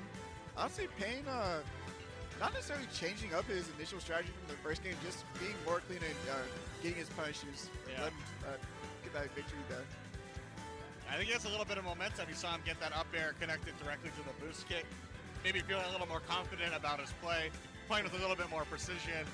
Let's see if Jeff is able to make the adaptation that he needs to in order to combat that, because, you know, as we saw, the first game went Jeff's way, second game went Payne's way, rubber match game 3, nobody wants to take that long road in losers bracket, especially this early.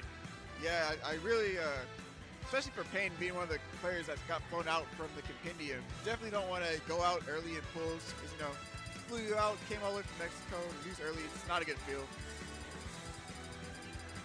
They're hovering over stages, and, you know, these are my favorite stage selection times. In the Ditto, what stage do you want more? Oh, we're going straight back to Smash back. I mean, it is a Ditto. They're both using the same character, and they've been going back and forth. Honestly, stage preference might be similar between the two players in Ditto. All right, adaptations aren't going to come from the stage. It's going to have to come from the player. Let's see if Jeff can dig deep and battle back, or if Payne's going to ride the momentum into a game 3 victory. Nice start with the forward air into the jab, crushing him into the ledge. The position with the Vorst as well, forcing the jump and getting that forward air out right in time.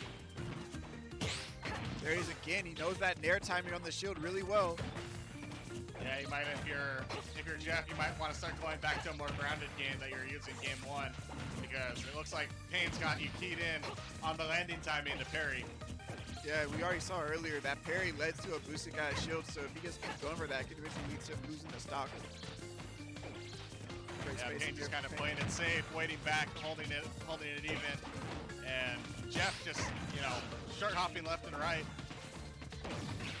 Oh man, he quick kicked the wrong direction, had a huge opportunity to take a big lead. Didn't quite get it, and we're right back into the thick of it. Nice forward tilt to stuff the options, but comes battling back in Payne with the forward air. Has him off stage, and it just kind of seems like both players are scouting out. They know that their opponent's going to charge a down smash at the ledge. Every time. That's the thing about the Ditto is you both know how your character works. You have to just do things that are way more unorthodox to catch your opponent off guard. Double up air though from Payne, looking so solid right here. Oh, gets buried though, drop shield though. Oh, that would have been such a good catch. The slight charge to catch the berry animation, but too far away to get the boost shield that time. Still showing that he's ready for the nair. Just gotta be careful with how he spaces that move. Yeah, he's using the grounded one, not the slight aerial one that has a little more horizontal range on the hitboxes. And because that's a couple opportunities, but he gets the back air, able to take that first stock, and Payne just 2 steps away from taking the set. Oh man, oh they're whipping grabs back and forth. Nope, not getting the berry animation as well. Payne really really great timing. I really like how he's just kind of waiting in mid-range, dash on the ground, and then he knows that Jeff's going to jump in with like an aerial. He's just spacing with a shield right in time.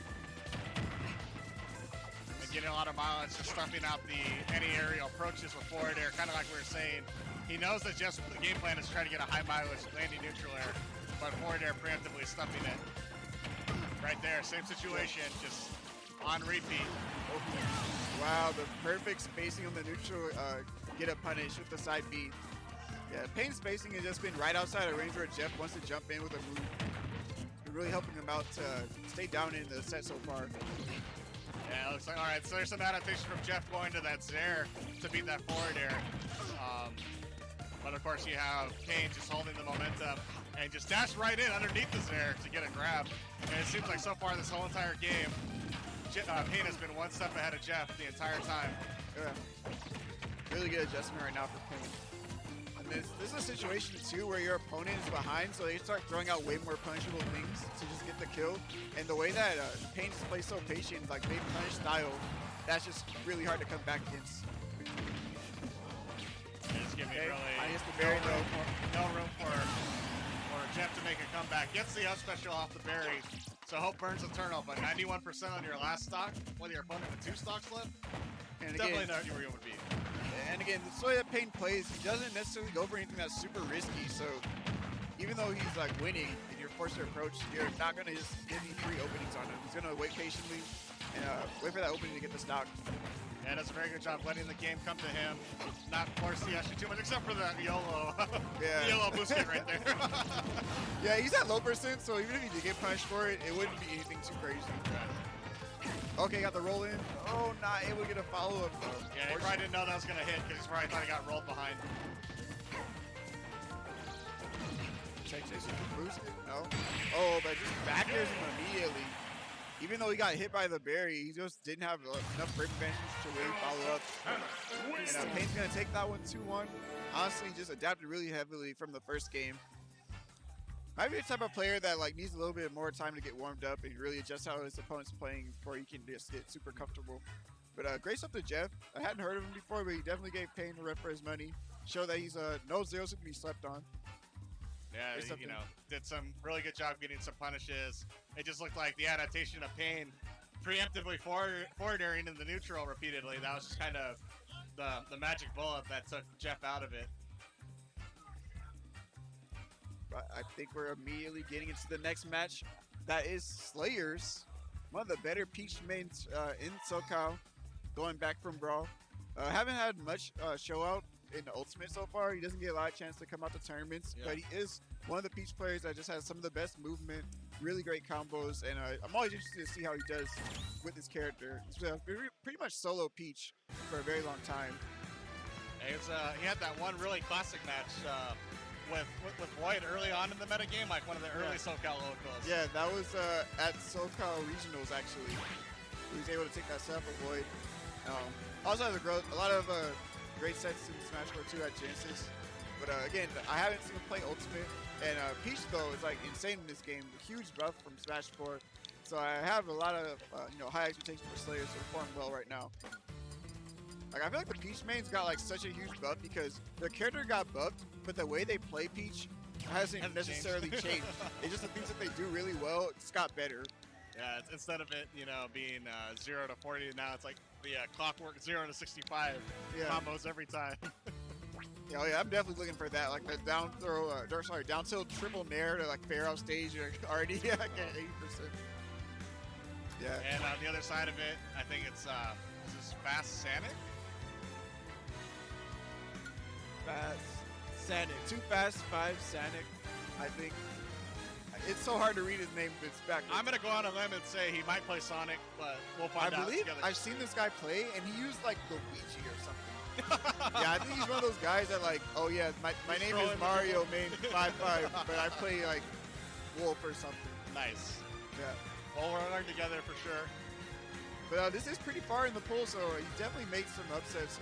Not necessarily upsets, but took some names on his way here. Yeah. So I'm not going to sleep on this guy, even though I'm not really sure who he plays. Yeah, we have winners round 4 now at this point. Yeah.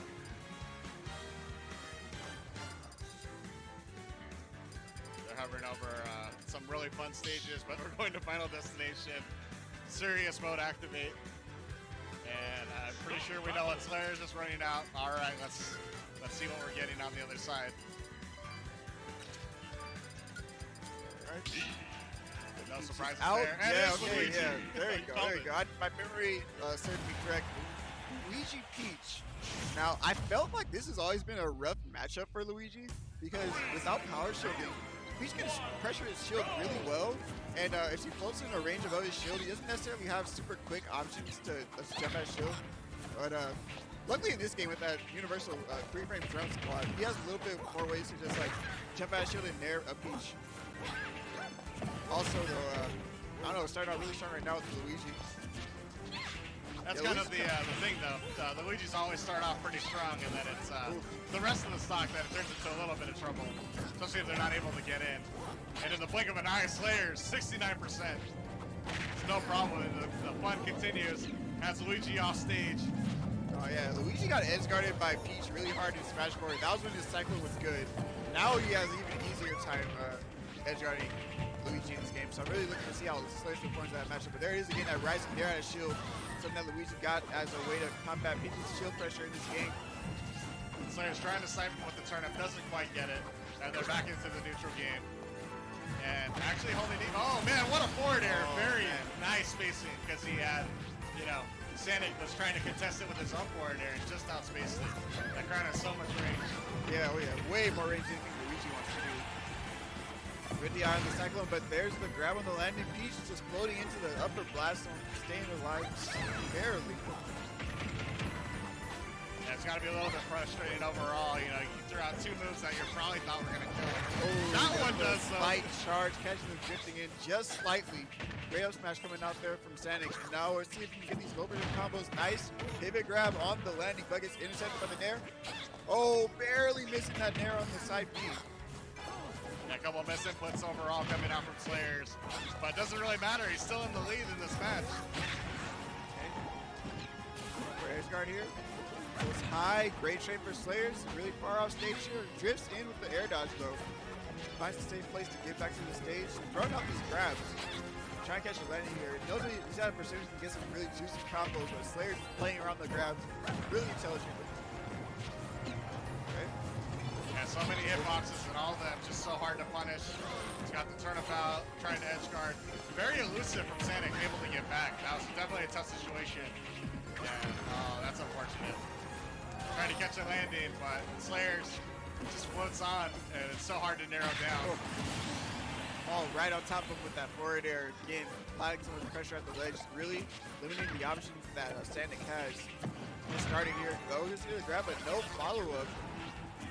Yeah, Peach around this percent, the way that she has like that floating mechanic, it's kind of hard to get a follow-up off the grab that's going to be consistent. Yeah, and it kind of seems like, too, anytime Luigi gets the wheels turning, SlayerZ has that get out of jail free card where he just smashes neutral air to get out of it. And the combos can still continue for SlayerZ. Building up a lead. No back throw. Oh, he combos it. Yes. Maybe a DI trap. Yeah, that move is very easy to combo out of a throw. And yeah, it's always been really weird to DI the tornado because you're not really sure what side of the tornado is going to hit you. And not only that, but with the grab at the ledge, you had either a back throw that could kill or that down throw situation. So maybe SlayerZ not sure which way to go, and Sanic able to guess correctly and follow up and take that kill. But he's in trouble at 117%, and it's like one Peach forward air might be enough to do it. But don't get too comfortable. This is opportunity. Oh. That's a rough drop. If you got the down air to spike correctly, it could have been so good for him. Right. It could have been the game. Honestly, yeah. These down throw combos are actually still insane in this game. Especially when he finishes off with like an up B. But catches the roll in on the forward air. Oh, air dodge covered as well. Oh man, really good trade there coming out from SlayerZ. Honestly, I'm surprised I'm not seeing him punish these side Bs off stages much as I would expect. But we'll catch him there. So much pressure, so fast. Sanic thought he could punch something out still out of shield, but that nair is so quick and powerful. Game one going to SlayerZ. Kind of in his favor, like really strong, but I feel like Sanic, if he gets a grab, like his punch game's been pretty solid. Definitely can go back and forth if he just little bit better with his combo. It definitely looked like Sanic did a good job playing to his win condition. You know, he got the grab that he needed. He just needed to land that down air, just some execution errors. That could have been a whole entire different game. Could you imagine you get that down air and he's able to steal it and he's sitting up in the lead in game 1? Or after game 1 coming into game 2? But he wasn't, so SlayerZ sitting up in the lead game 1, has a little bit of house money to play on. Maybe trying to close it out this game. Nice landing traps here.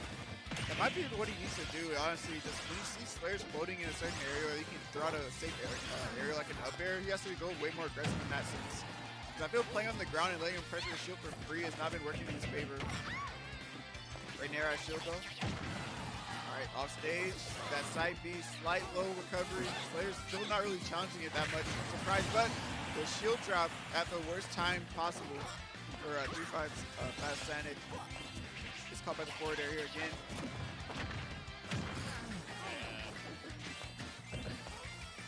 Okay. SlayerZ looking in so much control. And he's got the end guard positioning too. Maybe if SlayerZ is positioned correctly, you can get the toad out in time to catch the side B. Might be Luke's or really able to kill if he gets that to work. Yeah, you know he's being aggressive off stage trying to go there. Just maybe he kind of backed off just a little bit too much. He has it right there. Good air dodge, staying slippery. Sanic just hanging on for dear life, doing everything he can to get solid ground. SlayerZ says no. Take a forward air. This game is just not fair sometimes. Yeah, it's so hard to get past that turnip setup because he goes a turnip down where you want to air dodge. You basically air dodge and immediately you can just go for like an air or like a narrow forward air. Okay. There's the shield pressure here on the top platform. Chaining the up airs back and forth. Yeah, Sanic needs to get off this platform. He's stuck there. Yeah, and he's taking so much damage. Back towards the platform and SlayerZ just staying in place, hitting him over and over. Yeah, bad tactical decision, and Sanic, this looks like it might be the end of his winner's run if SlayerZ just keeps on hitting buttons the way he is. Oh yeah, he's hitting all the right buttons in all the right places. Tried to roll in past the full cancel bear, not going to get any luck so far. Oh, and 4 airs right when he tries to roll in. SlayerZ going so aggressive. Okay, good angle on the side B to get to the ledge, but the aerial gets covered by the up air. Let's just go off stage in there. 3 stock. SlayerZ not giving him any room to breathe whatsoever. Gonna take that 2 up. 2 up. 3 stock. 3 stock. Yeah, sorry. Numbers are No. up. Hey, and you know, I'm gonna go out on a limb here. We're talking about dark horses to make a deep run. I would not be surprised if SlayerZ makes a deep run at this tournament. He's just that kind of player. Yeah, I would love for SlayerZ to do really well in this event, not only because he doesn't go out that much, but because our other SoCal Peach representative, Razo, lower part of the SoCal PR, got DQ'd out of the tournament. Oh, did he? Yeah, he came late, so he got completely DQ'd out of winners and losers. Yeah, really rough stuff. He's just going to be in doubles still, so you might see him later on the stream. Yeah. But as far as SoCal Peach representatives, SlayerZ is the best one in bracket right now. And I would love for him and Samsor to both do really well. Yeah. Oh, yeah, they definitely will. Peach is so strong, so fast. Like, the only character I swear that has, like, a turbo button. Dude, they just hit the buttons and they just have no lag, and it's all she wrote sometimes. If you're just joining us here on the stream, you are on Beyond the Summit Smashes live stream. I'm here with 2GG Strides, CT Lux on the microphone, and we're at 2GG's Prime Saga, the best tournament that money can buy, for sure. Yeah, really excited for the first Saga of Ultimate. We're always throwing these themed events that are dedicated to just bringing out certain personalities, certain players, and just putting them all under one roof and showing what this player or characters can do. So for this theme, we have the Metroid theme. So we flew out all of the best Zero Suit, Samus players, Dark Samus players, Ridley players, and just all see what the character can do on the big stage. So it's not just those representatives themselves. You just get all the best players in general too. So yeah, it's like looking into the crowd. I see Sam Sora sitting next to Sam, sitting next to Captain L. Yeah. They said the motto for Ultimate is everybody is here. Yeah. It's also the motto for Prime Saga, right? Yeah, definitely. All the top players are here. But the thing about these type of big tournaments, especially Sagas, there's always a huge upset somewhere. Even with all the good players in the building, there's always something that happens that some guy comes out of nowhere and just surprises everybody. I think the main upset that we have though is Cookie Slayer taking that 2-1 over Gluttony. best player in France, top 10 seed at this event, going out of pools and losers to quiK Slayer's Young Link. So SoCal coming in strong, you know. Sometimes I watch quiK Slayer play and I'm like, man, Zan, how do you lose ever? And then he yeah, finds a way. dude, that's exactly what I think too. Like his setups are so crazy, and like he has things that he thinks of that I just would never think of in a million years. One of the newest things I saw him posting about is his footstool out of shield. It's probably one of the fastest options you can do out of shield that people aren't Yeah, doing. there's a bomb but afterwards. And yeah. And you can do that with a lot more characters. Like Mewtwo can do it really well with the disable. It still works really well for like a potential like kill setup. But just certain things like that are really impressive him. He's like always trying to push the creativity of his character. But another match I'm really looking forward to. I really want to see Leffen versus Zaki. Zaki, the best DD player. Yeah. And Leffen, I don't know. I've heard him switching a lot of different characters. I think he still plays Roy, a bit of Pichu now, but really want to see what he does. That's one of the draws of Ultimate too, since it's brought in a little bit more like top melee players to do well in the game. It's really interesting to see how they do in Ultimate. Leffen probably the most like prominent of like the melee players. And definitely with the best results. Although Armada's been doing pretty well too, I think overall. Oh, he did amazing at Summon. I know he got that set win over Zero with the Inkling. Looked really good. Yeah. So yeah, definitely want to see more of Armada. Yeah, I guess Armada left in the main two. Yeah. Oh yeah, Plup as well. Yeah. Shame he couldn't make it out, but yeah, I'm really looking forward to seeing how they adapt to the game and keep playing it, pushing it. And, although if we're talking about melee players playing Ultimate, there was almost a universe where Hungrybox would have beaten Salem. It was that close. What? At that one Smash United tournament in Florida, like Hungrybox was like that close to taking the set off of oh my Salem. goodness, I didn't know that. Wait, with Puff? Yeah. Oh, I would love to see a Puff main in this go game. watch that YouTube video. That sounds hype. Yeah, Puff's a little bit better in this game. Definitely not an amazing character, but has way more tools for setting up into rest. It'd be cool to see one on stream. And I think they're trying to queue up a stream match here, so we're just buying a little bit of time for you here, stream. I hope you're enjoying the show so far here at Prime Saga. We're enjoying it. You know, it's we got a lot of Smash left for today. And how far are we going today until top 64? I believe so. Yeah. I think the top 128 is tomorrow, and we're finishing doubles today. Yeah. Oh wait, Slayer's already going back down. Okay. All right, so Slayer's back for more. This might be the finals of the pool then. Gotcha. Oh, is that typhy? I don't know. Okay. Maybe? Looks like it. So I think we're getting SlayerZ and typhy. Yeah, it is typhy. Wow, that's kind of interesting to see. He is one of the older SoCal players. They're really strong Brawl Pokemon trainer. So seeing the return of Pokemon trainer in this game kind of brought him back, I would assume. Hey, if my Pokemon got that much stronger, I'd be back out in the league too. Oh yeah, Ivysaur is an incredible character. Not just Pokemon trainers. Ivysaur alone. Like if Ivysaur is just a character herself in the game, I think she would at least be upper like mid tier or like at least a high tier character. But yeah, Pokemon Trainer is really interesting to see how many players are doing well with the character, even though Leffen isn't using Pokemon Trainer anymore. There's Wishes, Pandaria, Ned, all showing what the character can do. Also in SoCal we have Sweet Tea and now typhy too. Yeah, Pokemon Trainer just one of those enigmas in the metagame. Sometimes people think really good, sometimes they think like Leffen, not so good. I think that's just the dynamic of the character being 3 characters in one. Like, it really depends on the matchup that you're playing, which style you'll see. And it's got to be hard to like really juggle because there are probably players that are better against certain character or certain Pokemon that so it's probably always just like this mixed bag of you're never really quite sure of how your opponents are going to react in situations. You got to like find the one character that's the right one for that opportunity. Just because, even outside of just the character matchups, the player knowledge of player matchups really ultimately have a lot to say in the results. Yeah.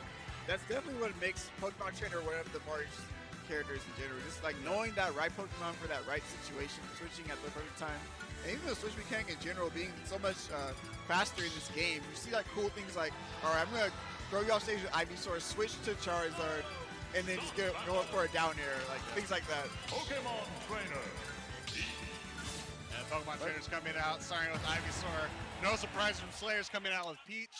And we are deep here in the Prime Saga pools. And let's see who's going to take it. Pokemon Stadium's the matchup. Home field advantage going to typhy, but SlayerZ just no slouch. And, you know, I don't really think Peach cares about home field advantage. All she does is throw out hitboxes and win. Yeah, SlayerZ just seems like he's comfortable in any of the stages so far. But I definitely agree with the Ivysaur pick, just because he has like really strong up air to catch the float, and if he does get one up air, he can chain it really well. Here we go, there's the chains. Yeah, there we go, it's a good start. Also has that great Razor Leap too, to force SlayerZ to go in the air to avoid it, and then he can go for his up airs and up Bs. And of course got those down throw confirms, up airs, and SlayerZ getting a little more than he cared to handle at the early outset. But it's pretty even overall. Good Razor Leaf to cover himself back onto the stage, but SlayerZ just floating so nicely, gets the landing back here. Charizard's now out on the field, and oh my god, a Mr. Saturn.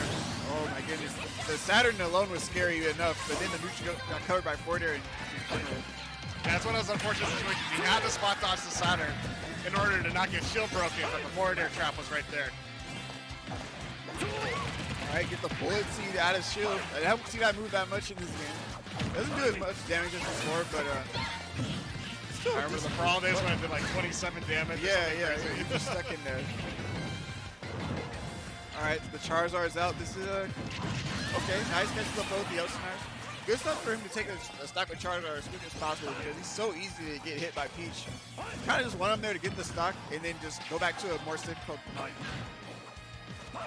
And I feel like as a Peach player, SlayerZ plays this float a little bit higher than the other Peaches, and it kind of lends itself to being open to getting stuck underneath. Instead of that horizontal zoning game, it's kind of like that diagonal zoning game. And that's why we're able to see Charizard run under an up smash in that situation. But it might leave him open to Ivysaur sneaking in there, throwing those up airs like you were talking about. Exactly. Right now, those SlayerZ find the pressure, not giving typhy much room to just get in and get his combo started. Off the stage again, what's the turn set up here? Switches to Charizard, gets the Fire Breath, Flamethrower to make his landing safe.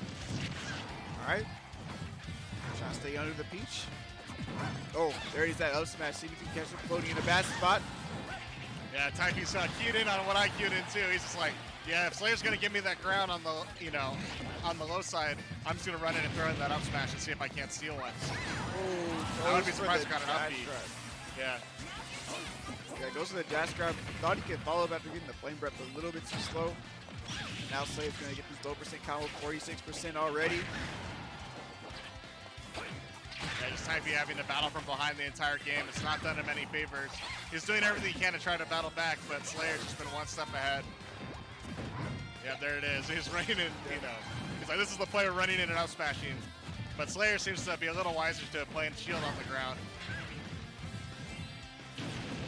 Trying to get the setup with the flame breath. Oh, no up smash out of shield. That probably was his best option for punishing that side B.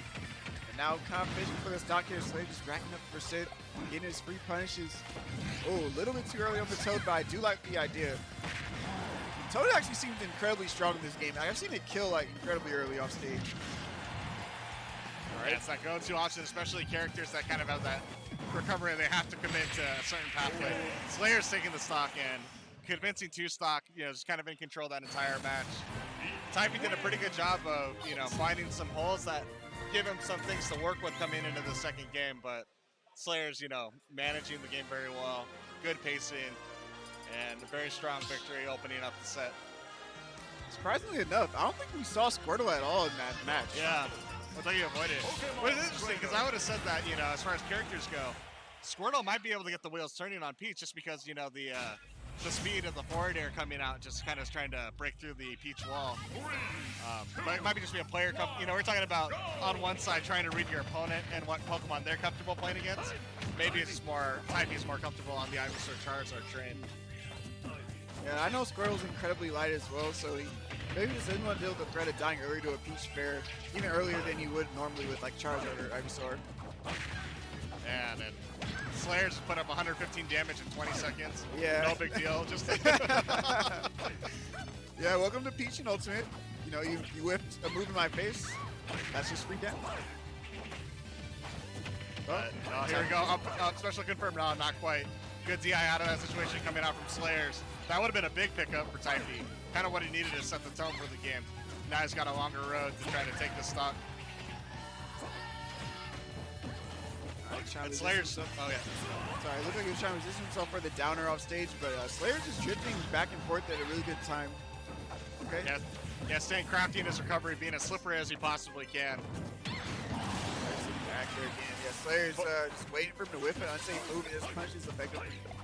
Yeah, both players have the back air in mind, and oh my God, the there trade's it is. coming! Oh, go for the up air instead. And typhy a little fortunate that he ran out of stage, but the trouble will still continue. He has him in the up air chains now, and everything going right for SlayerZ. Oh, aggressive fair to get back to the stage. Only super deep off stage, but no, not able to get anything to connect. Yeah, the Charizard just doing his best to get this kill, but I feel like he's going for a lot of predictable options. That's why he's just waiting to punish.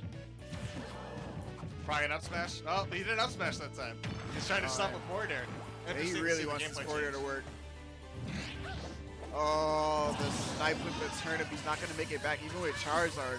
Probably should have switched in that situation, but maybe he expected to come back. But oh my goodness, double nair, 39% out of the down tilt. And kind of a mercy kill right there. typhy didn't really have anything going for him, so able to get a back throw and just restore some semblance of order. But SlayerZ picking up right where he left off, putting out so much damage. Neutral air has been the bane of typhy's existence so far this set. Oh, punishes the Pokemon switch perfectly. That was like, that was so unfortunate. Like, did you hear the Pokemon train? Like, don't give up yet. No, you gotta get forward aired right in the face, right when you think you're safe. SlayerZ looking like a really strong Peach main in this game. Yeah, he's ready for prime time. Broke off the rust, and it's like the SlayerZ of old is back. Doesn't matter what button he hits, it's safe. Or does a billion damage. All right, got Myran coming up to the stage though for the next match for sure. This will be an interesting match. Cyro, for the first time ranked in SoCal on the PR. On the lower side, but still a really strong player. Has a pretty interesting roster. Has the Meta Knight, Roy, Falco. Yeah. I think he's also messing with quiK a little bit too. So he has a lot of options here versus solo all of our main Myran coming up. I'm not sure if he's from the same region as I'm Hip, but we do have some Almar experience here in SoCal. So yeah, is he in an Empire? I feel like he is, but I'm not 100%. Yeah. I know he's just with SoCal locals, and I'm sure you can hear it on the microphone. Something's happening on 2G Gaming stream. So if you're watching at home, remember, you're here on Beyond the Summit Smashes, a live stream, but 2G Gaming also streaming simultaneously. Something hype's going down. Oh, so make sure to check out both of them. Get the multi-twitch up. It's Sam Sora versus Vin. So the best Peach versus the best Zelda. Going back and forth, Vin from Vegas. Yeah. Vegas are really like rambunctious, like rowdy, supportive crowd whenever they show up to our tournaments. So they're always making noise for their players. But definitely check out that match too. Like you said, get that multi-switch open. Don't want to miss any of these matches here today. Yeah, I'm really curious what Cyro is going to run with here. I would love to see the Falco. Yeah, I think he'll start Falco if I had to guess, but you know, who knows? Those multi-character threats are always hard to nail down, hard to prep for. You know what I mean? Like, you got, well, I got to prep for 5 matchups, man. Yeah. Yeah, and that's just the nature of being a competitive like Smash Ultimate player. Is 70+ characters. Every character like plays differently. And like, I feel like every character has like something that you have to be careful of, no matter how weak they are. If you let them get that one win condition, they can upset you like at the beginning of the night if you're not ready. But you hovered over Dark Pit. Went to oh, Falco. okay, Here we're we go. seeing it. The Falco is out. All right, here we go. Game 1, Myran versus Cyro. The crowd is definitely hyped for Game 1, if you can tell in the background. And here we go. And the Reflector is going to be a big deal because the Pikmin Toss could be a little bit of trouble, but you might see Myran try to bait that out in neutral. So that's an interaction you'll have to pay attention to. Reflector being such a powerful tool. But Myran's underneath Cyro and able to start a little bit of damage. Wow, the purple combo straight into the forward air. And everything going right for Myran so far. Nice chill pressure with the down tilt after just applying so much pressure with his aerials. Now, Falco's combo game is some of the best in the game, especially with that up tilt air, things like this. Yeah, as soon as Cyro's able to get him opened up, Myron's going to be in for a world of hurt. It's a matter of opening up the Olimar, right? Pretty much every matchup's like that. Oh, yeah, definitely. Oh, the multi-hit of the Nair, even though he got the parry, wasn't able to get the up tilt out in time. Yeah, you can tell Cyro came in prepared. The reflector coming out all day, just, you know, really making Myron second guess his camping options. And he's staying slippery. It's kind of just wait till there's a white, right? And then put out the reflector. Yeah, also the nature of the reflector too, if he throws out like a smash attack, you can actually reflect the Pikmin back in his face and get a hit like that way. But the blue throw, unsafe on Myron's shield, there's gonna let him get the stock. Yeah, maybe a little bit of a mental lapse on Cyro's part, just not able to really, because there wasn't really much to gain by doing that side special in that situation. But he's got his opportunity here as Myron in a little bit of trouble. And unfortunately, nice, Myron down battled tilt right to out. the fair. Oh, the purple Pikmin putting in work right now for Myron. Wow, that was so smart. He put the Pikmin on the top platform and then threw out the F smash, changing where it would attack from. I don't see that much from Olimar, but it's cool to see that Myron pulling that out. Yeah, little nuances, intricacies of the character sometimes get overlooked when, you know, people just see the Pikmin tosses in the camping, right? Yeah. But some of us have an appreciation. Oh my god, almost a second parry on this Phantasm.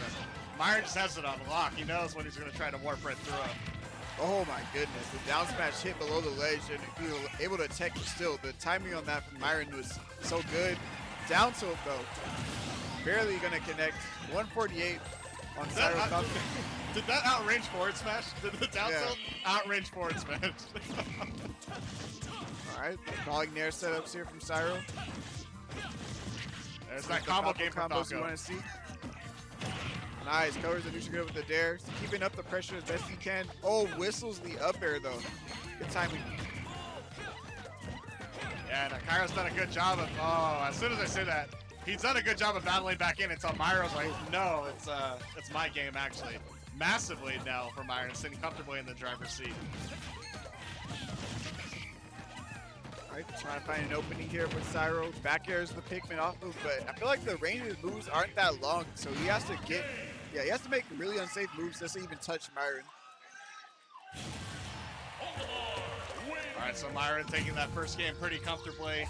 You know, Cyro threw his best shots and started to close the gap at the end of the second stocks, but, you know, Myron's so good. Yeah. In the blink of an eye, like so much damage so fast. Yeah, and Cyro does have a plethora of other characters to go. Okay, yeah, we're seeing it. Meta Knight out. You know, Meta Knight's kind of been a character that can do really well against Olimar for quite some time. The nature of his multiple jumps lets him edge guard Olimar really well. And Olimar is also a pretty easy combo way to go for like the dash attack up air combos. So we're really gonna have to see if you know, Cyro can play on point, get his combos, and put Myron in a bad spot. Yeah, we saw a similar matchup earlier today. I think DeBuzz ended up playing S2H, and Yeah. you know, it's relatively close. Oh, he's got the lock, and he's, wow, good whistle coming out from Myron, minimizing the damage and actually reversing the situation. And yeah, it looks like, it seems like it's more comfortable for Cyro, but not the results that he's looking for. He's already down by quite a bit of percent. And forward smash covering so much range, and because you know that Meta Knight just wants to dash in. And that forward smash is stuffing it. Yeah, that's kind of the thing about Meta Knight is that he can be pretty linear in how he chooses to approach if like you're fishing for a way to get the combo starter. Oh, but the up air covering the jump. Cyro quite behind by a bit here, trying to get something started. But there it is again, spacing with that purple Pikmin throw. Yeah, looks like Myron trying to get a little creative and down air him off stage. Probably better just to wait. Oh man, he didn't get his up air to connect. Yeah, if he did connect that up air where he was going high with his up B, he could have got like an up air shuttle loop, potentially get an early stock. Yeah, it's so unfortunate for him that it went the other way, and the downer went the other way, got the sour spot and killed him off the top. Trying to go aggressive in his edge guard here, but no, the purple Pikmin is so good for Olimar to keep up his aggressive play, but nice follow up there into the shuttle loop. Good hit confirmed. Yeah, definitely the special that he needed to get back into it. but Myran has other ideas, putting on so much damage and so, so confident. Just jumped right next to his shield, landed on the platform, and threw a jab out. Oh. Baits him with that up air right in his face, daring him to do anything, and then lands the forward air to put him further off stage. Myran in a little bit of trouble though. No picnic. Oh, the up air. So fast. He was so ready for Cyro to go on the aggressive there that he had the Wessel out in time just in case he did get hit, and then threw out the up air immediately. Yeah, kind of baited me out too. I think Cyro saw what I did, where he's like, "Oh, he's got no picnic. Let me get him." But he had one purple left. That's all you need with Olimar. Cyro trying to make something happen, but he just keeps trading with these purples. The side B, man, it's so good when he has the purples up because they're forced to block or just air dodge them. And kind of had an opportunity right there. Missed the down tilt follow up, and these neutralers. Double purple. One up smash misses. Doesn't matter. Throw out another one. 2 stock from Myran. 2-0. Strong Olimar display that we expect to see from him. Yeah, honestly, it's just rough. It's really rough to get in on this character. Yeah, sometimes you either get the Olimar matchup or you don't get the Olimar matchup, And all right. Okay. So you've been watching, 2GG Prime Saga. I'm CT Lux on the microphone here with my partner 2GG Strides. If you enjoyed the commentary, go ahead and give us a follow. We got some more bracket action coming up after this, but we're going to be signing out and changing up here in just a second. It was a pleasure talking to you about some Smash. Pleasure working with you, Strides. Of course, anytime, man. Thank you guys again. Stay tuned. We're just going to have a casual switch. We have way more exciting matches and top level players that come on the stream, so don't go anywhere. Yo, what's up, guys? Welcome back to 2GG Prime Saga. I'm Miho, joined by Vance, and we're going to just hop right into our next match. We have Salem going against quiK. Yeah, quiK has been putting quite a tremendous amount of work today. I'm not going to lie, he's had the crowd pretty hyped up on the mainstream. So looking at that against Salem, he already took out a snake. So it's interesting to see what he's going to do against Salem. Oh, I talked to Salem earlier. I was like, Salem, who do you play now? Like, who's the flavor of the month? Who are you liking?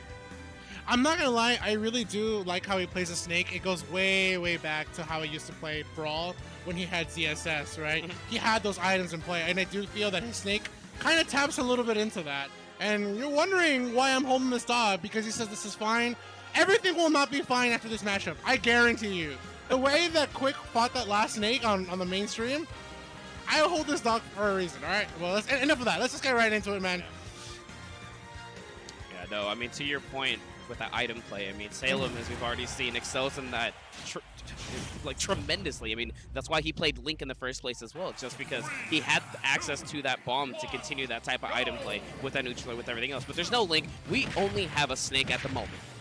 Yeah, I feel that that's what he's actually accustomed to. It's kind of a metagame for him, right? Do I want to have those items in play? What can I do when those items are in play? The characters that allow me to do that allow me to focus on the playstyle that I want to have.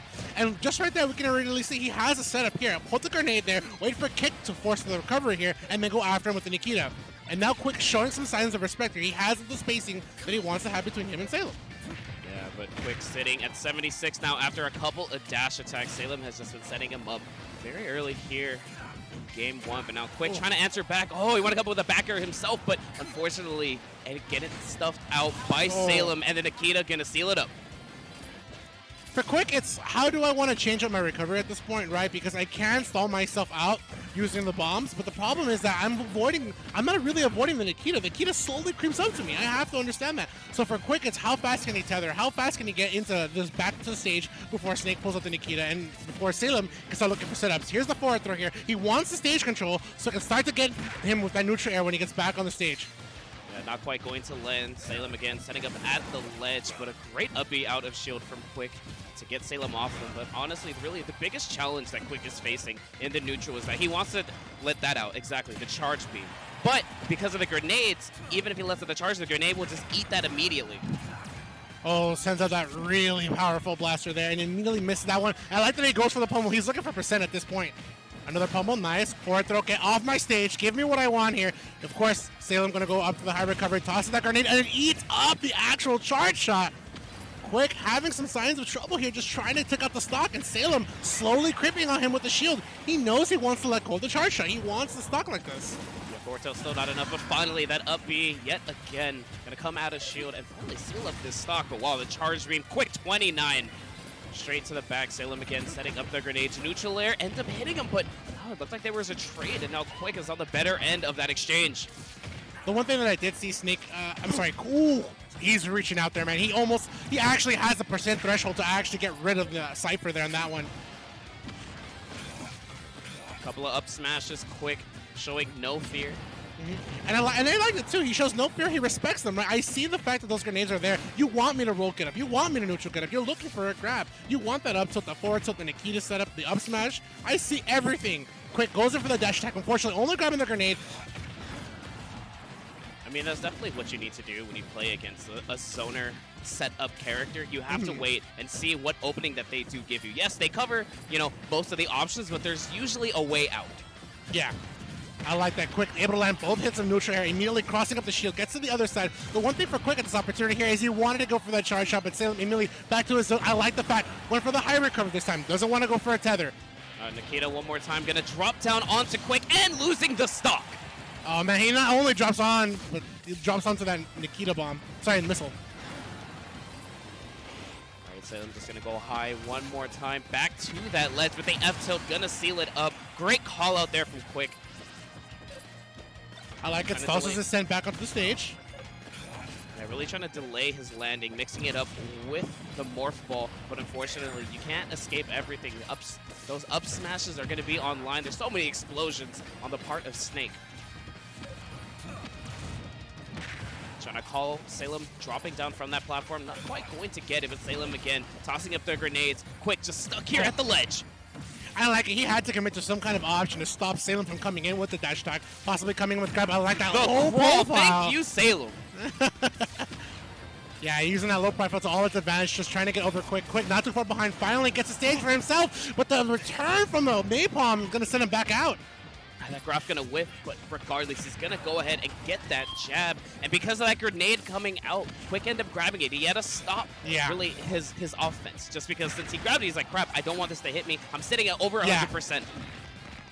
And if I hold the grenade and I don't throw it, and if I shield it, I'm taking a lot of pressure. Oh man, he went extra low, and you went too far to try to make a comeback either way. Salem with the master plan. Yeah, nowhere to hide, nowhere to go. quiK going to be dropping that game. Salem, taking it.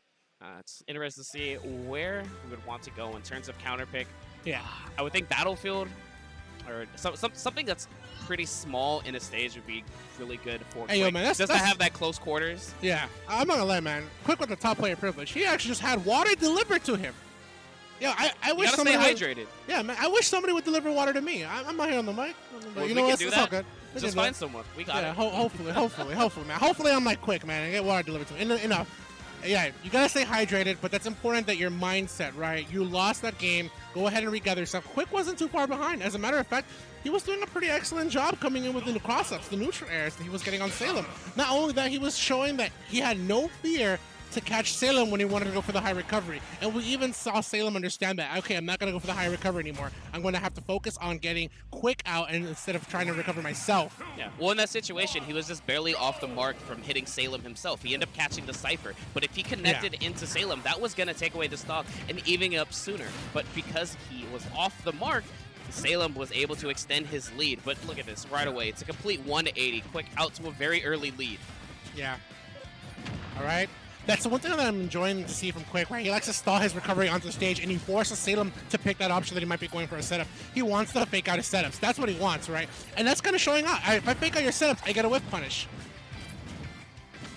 Oh, that missile is just creeping right now. quiK keeping up this pressure, but the charge beam gonna get clipped out by that grenade one more time. Salem picking it up, tossing out the grenade dash attack, going to get grabbed up and punished immediately. There's the back air, and he immediately sets to the fact that Salem had to let go of the Cypher at that point, right? He's ready for the back air. The one thing that I also understand that quiK is really keen to do for is just punish Salem when he comes back for the landing from the Cypher. Okay, that was a little tricky right there coming out from Salem. He ended up using the startup of the Cypher to go up for a possible get-up attack or even just some type of aerial that was coming at him. Try to go ahead and punish it. Not quite going to be the mark, but that's something we're going to have to look forward to throughout this set now. All right, quiK with the space here. Comes in with dash attack, tries to get out the forward air. Immediately Salem not going to find himself around that area. Got to be careful with the C4 there. little bit of a war of attrition at this point, and I do see that quiK is just understanding. If I have a charge shot, I can do some hefty damage, but I also can trade with some of his projectiles, but unfortunately, you're in the wrong spot to be when you come back on the stage. quiK has to be careful with each and every play Salem makes. Yeah, that C4 just planted there on the platform, just not ready to get away from it. And again, even there to be used as a combo starter, up B out of shield, getting Salem off of him, but will it be enough right now? Point blank, give me that grab. Where are you going? There's Salem with the setup, and immediately quiK able to use the actual bomb ball to actually stall his recovery yet again and get around Salem. I think Salem was trying to go for that shield break setup. Unfortunately, that second up smash not connecting as he wanted. I love that patience. Look at that. He waited there because he wanted to see if he was going to drop the grenade or the C4. It's a usual trait that snakes have when they try to come back on the stage. Good patience from coming up from quiK, and immediately gets out there with the up B. C4 one more time. The up smash actually going to be catching him at the end there. Getting the air dodge lag. Wow, air dodging straight onto the platform, able to wave land and getting the blast into Salem. Salem sitting at 175. One big hit will go ahead and take this stock. Missed the mark, man. Could have been a headshot at that point, and immediately quiK charging another one. He's looking for the opportunity. The stock is super important to take at this opportunity here. All right, tether grab. This time not wasting time. He was a little too low. Back throw. That up throw. Enough? Okay, it's enough. Okay. It's enough. I was a little worried there for a second. All right, can he make it back to stage? Yeah, Yes, the up B has plenty of hitboxes, able to interrupt the Nikita. So close, and the shield damage immediately on the Salem. He had to break out of that situation. Lands with the neutral air. Here's the dash attack. Misses the mark there. And a line the back, and he turns it around. Okay, that was... Look, that was so slick from quiK. I don't know if you caught that, but he B reversed with the charge beam, then jumped up with that forward air. All the plays from the corner here. quiK letting Salem know, even if I'm in the corner, you have to fear me. Up B immediately gets the percent here. He has quiK has Salem on the ropes. Salem gonna go for the high recovery, and he still has that C4. So quiK immediately knows my time to strike now. Forward tilt, quick 16, back air, has him at 33 now, runs behind him and only gets that jab. Salem slowly but surely racking this percent. That was a setup. He actually had the bomb ball out there in play, and it would have got the setup with a forward smash. Dash dash attack. Great stuff from quiK, getting himself on the board. Just really adapting, showing off his patience, you know, telling Salem, I know what you want. I know you're trying to set up. I can set up too. I mean, he knows what Salem setups are, but does Salem know what quiK setups are? Right? Samus is a character that some people, when they write the tier list, they only place her at a certain level, somewhere between mid and low. They don't see Samus at that high level, but quiK is out here showcasing what a good mindset and the will to prevail with your character can go with. Exactly. We have a lot of players who pick up characters that even if they're mid-tier or low-tier, they become a specialist that character, and that goes so far. So Vance, that's the beauty of Ultimate right now. It's still a brand new game. Every character, whether they're low-tier, mid-tier, whatever, we don't know if that's going to be the case in 3 months, 2 weeks. Like there might just be some random tech where, you know, Samus is going to shoot up the tier list. The B reverse at the ledge. We saw quiK pull that out. Not only that, this month, man, we got the next patch coming out, Joker as well. A lot of things that can happen in 3.0, but let's go ahead to see what things can happen here in this next game. The score here is 1-1 even. Yeah, running it straight back to PS2. Neither player thinks it is the stage. They just want to go right at it. Mono. All right, so again, tossing up the grenades. Up smash, not going to net him anything. But again, quiK just displaying the patience, allowing everything to go around before he gets up. While that down tilt having plenty of range, actually hitting Salem out of it, but he's not out of danger yet. Man, speaking of not being out of danger, he's literally just in the middle of danger. All the explosions here at the ledge, and quiK has not had a break. Salem knows if I let him come back on the stage, he has time to charge the charge shots, and he has time to find other setups around me. I don't want him back on the stage. The name of the game here is keep away, and how far can I keep him away? There's the setup. Even removes the Nikita from his face, goes around the shield, that if he let go and felt that it was safe to attack, he had the Nikita still in play. quiK able to land that back air, crossing up Salem, and has him right back off stage. The dash attack sending him out again. So those charge shots. Oh, we went for the wave land, trying to lead into the drop down there. Not quite going to get it. Salem able to just narrowly escape. Oh no, and I feel like at this point, right, quiK wanted to get as close as possible to the ledge so he can go for that up B, get all those multi-hits on the Nikita missile, and make the recovery. Yeah, he thought he could just jump straight over it. That was not the case, but point blank charge beam straight to the face. Down tilt. I like it. Checks the landing here. Immediately goes for the full charge and he gets a grab on the return. quiK, not too far behind you, even though Salem has took a great pace at the beginning of the game. Upper setting it back into the air. For Salem, this pressure is ridiculous. Oh, quiK actually able to get away and putting on some good shield pressure at the same time. Another uppy out of shield, sees the fact that Snake went for the Stairmaster.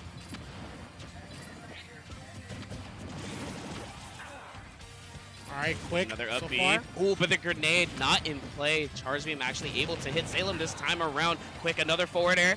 And he Great has Salem conditioning. right back in the air. Great conditioning because he kept shooting out the charge shots right there across the stage, and it caused Salem to go for a jump option. So he was right there ready for that forward air, immediately to call that out. Okay, Salem. Both of them just trying to look for some type of defensive option, but they're, you know, honestly, they're both just very confident in their play. Neither of them are just showing any type of weakness. The one thing that I do like that quiK likes to do is he likes to check Salem's shield every single time. He does it with a safe poke from there. He even sacrifices the charge shot just to make sure, hey, are you ready for this one? Here's another attempt here at the charge shot. He definitely respects, hey, he's going to go up really high with the Nikita, wait for the landing, find the punish here.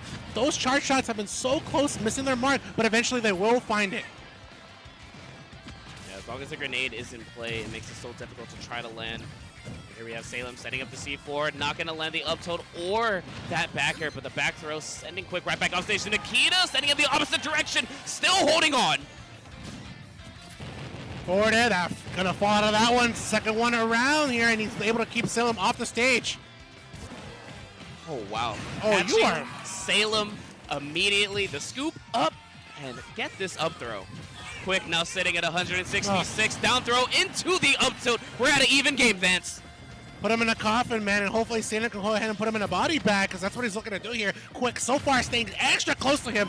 He gets that dash attack. He has a setup with a charge shot, and I like the fact that he takes the time to have patience. He's looking to catch Salem on the landing. Miss, gets the mark there with a charge shot, closes it up with the Zair. All right, Salem placing the grenade one more time. Here comes a couple of up smashes. Ooh, actually able to put up the shield on the very last one, using the invincibility on that get-up attack to get past the second one. Salem pulling out the grenades. Okay, so it really depends on how big the charge shot is. Sometimes it catches, sometimes it doesn't. And it's also how big the charge shot is in general, too, as well, right? If it's just a regular non-charge shot, it'll go around the grenades because of the size. Oh, you get the opportunity to get away from Snake, but he misses an opportunity to actually just punish him. Missing the grab here. Oh, Salem needed that throw there. Wow, rolling away the grenade, still going to catch it. Oh, I like that one because he immediately went for the bomb ball just to see how Salem was going to react to him. Probably could have gotten a forward smash with that as a confirm as well. Sets up another bomb ball. I love those options because he keeps making sure that if Salem is going to come on that platform or go for an aerial approach, there's something to cover. He covers every option. I move my rook to cover my knight to get this checkmate, and I move ever so closer with this grab, and I keep you off the stage. There's the charge shot. He's pushing him further here. Salem stuck here at the ledge while that F-tilt barely off the mark. Salem landing right behind quiK, able to just turn the tables. Another Nikita placing it right in front of quiK, placing a grenade as well to cover the charge shot. Backer not going to land, but the Morpho ends up clipping him. I love it. Even moves away from the grenade here. Doesn't want to stay too close to it to see.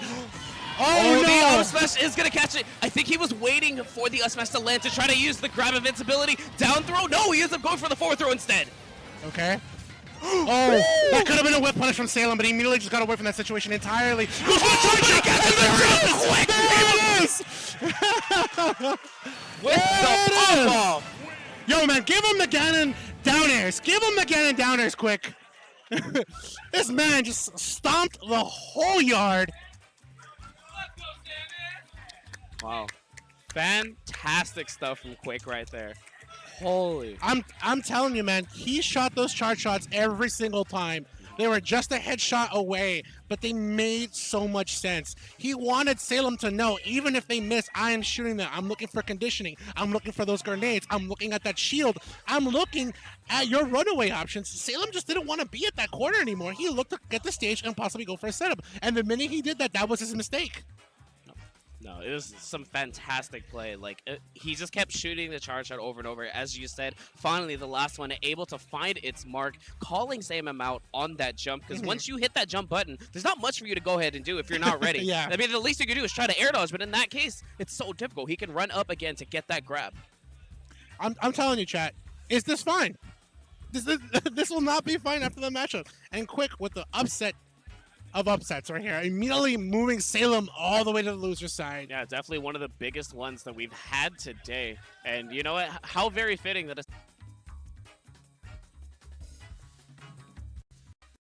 GG Prime Saga. Yeah. I mean, this is the time, right? This is the time that all the Samus mains, Zero Suit Samus, we have Trella, one of the premier Ridley mains. It's their time to shine. We saw that last year with Smash Wars Hyrule Saga, right? It was the time for a lot of Link mains to shine here. And quiK, definitely not too far behind. He's out here making his mark with such a big victory already. No, that was some good Samus play. I mean, the B reverses on that charge shot, now that you can actually move around in the air and charge it, you can jump or act out of it. It's fantastic. It's a very nice change that fundamentally Ultimate put in with Samus or other characters that have a charge like that. Because B2 could do the same exact thing. Yeah.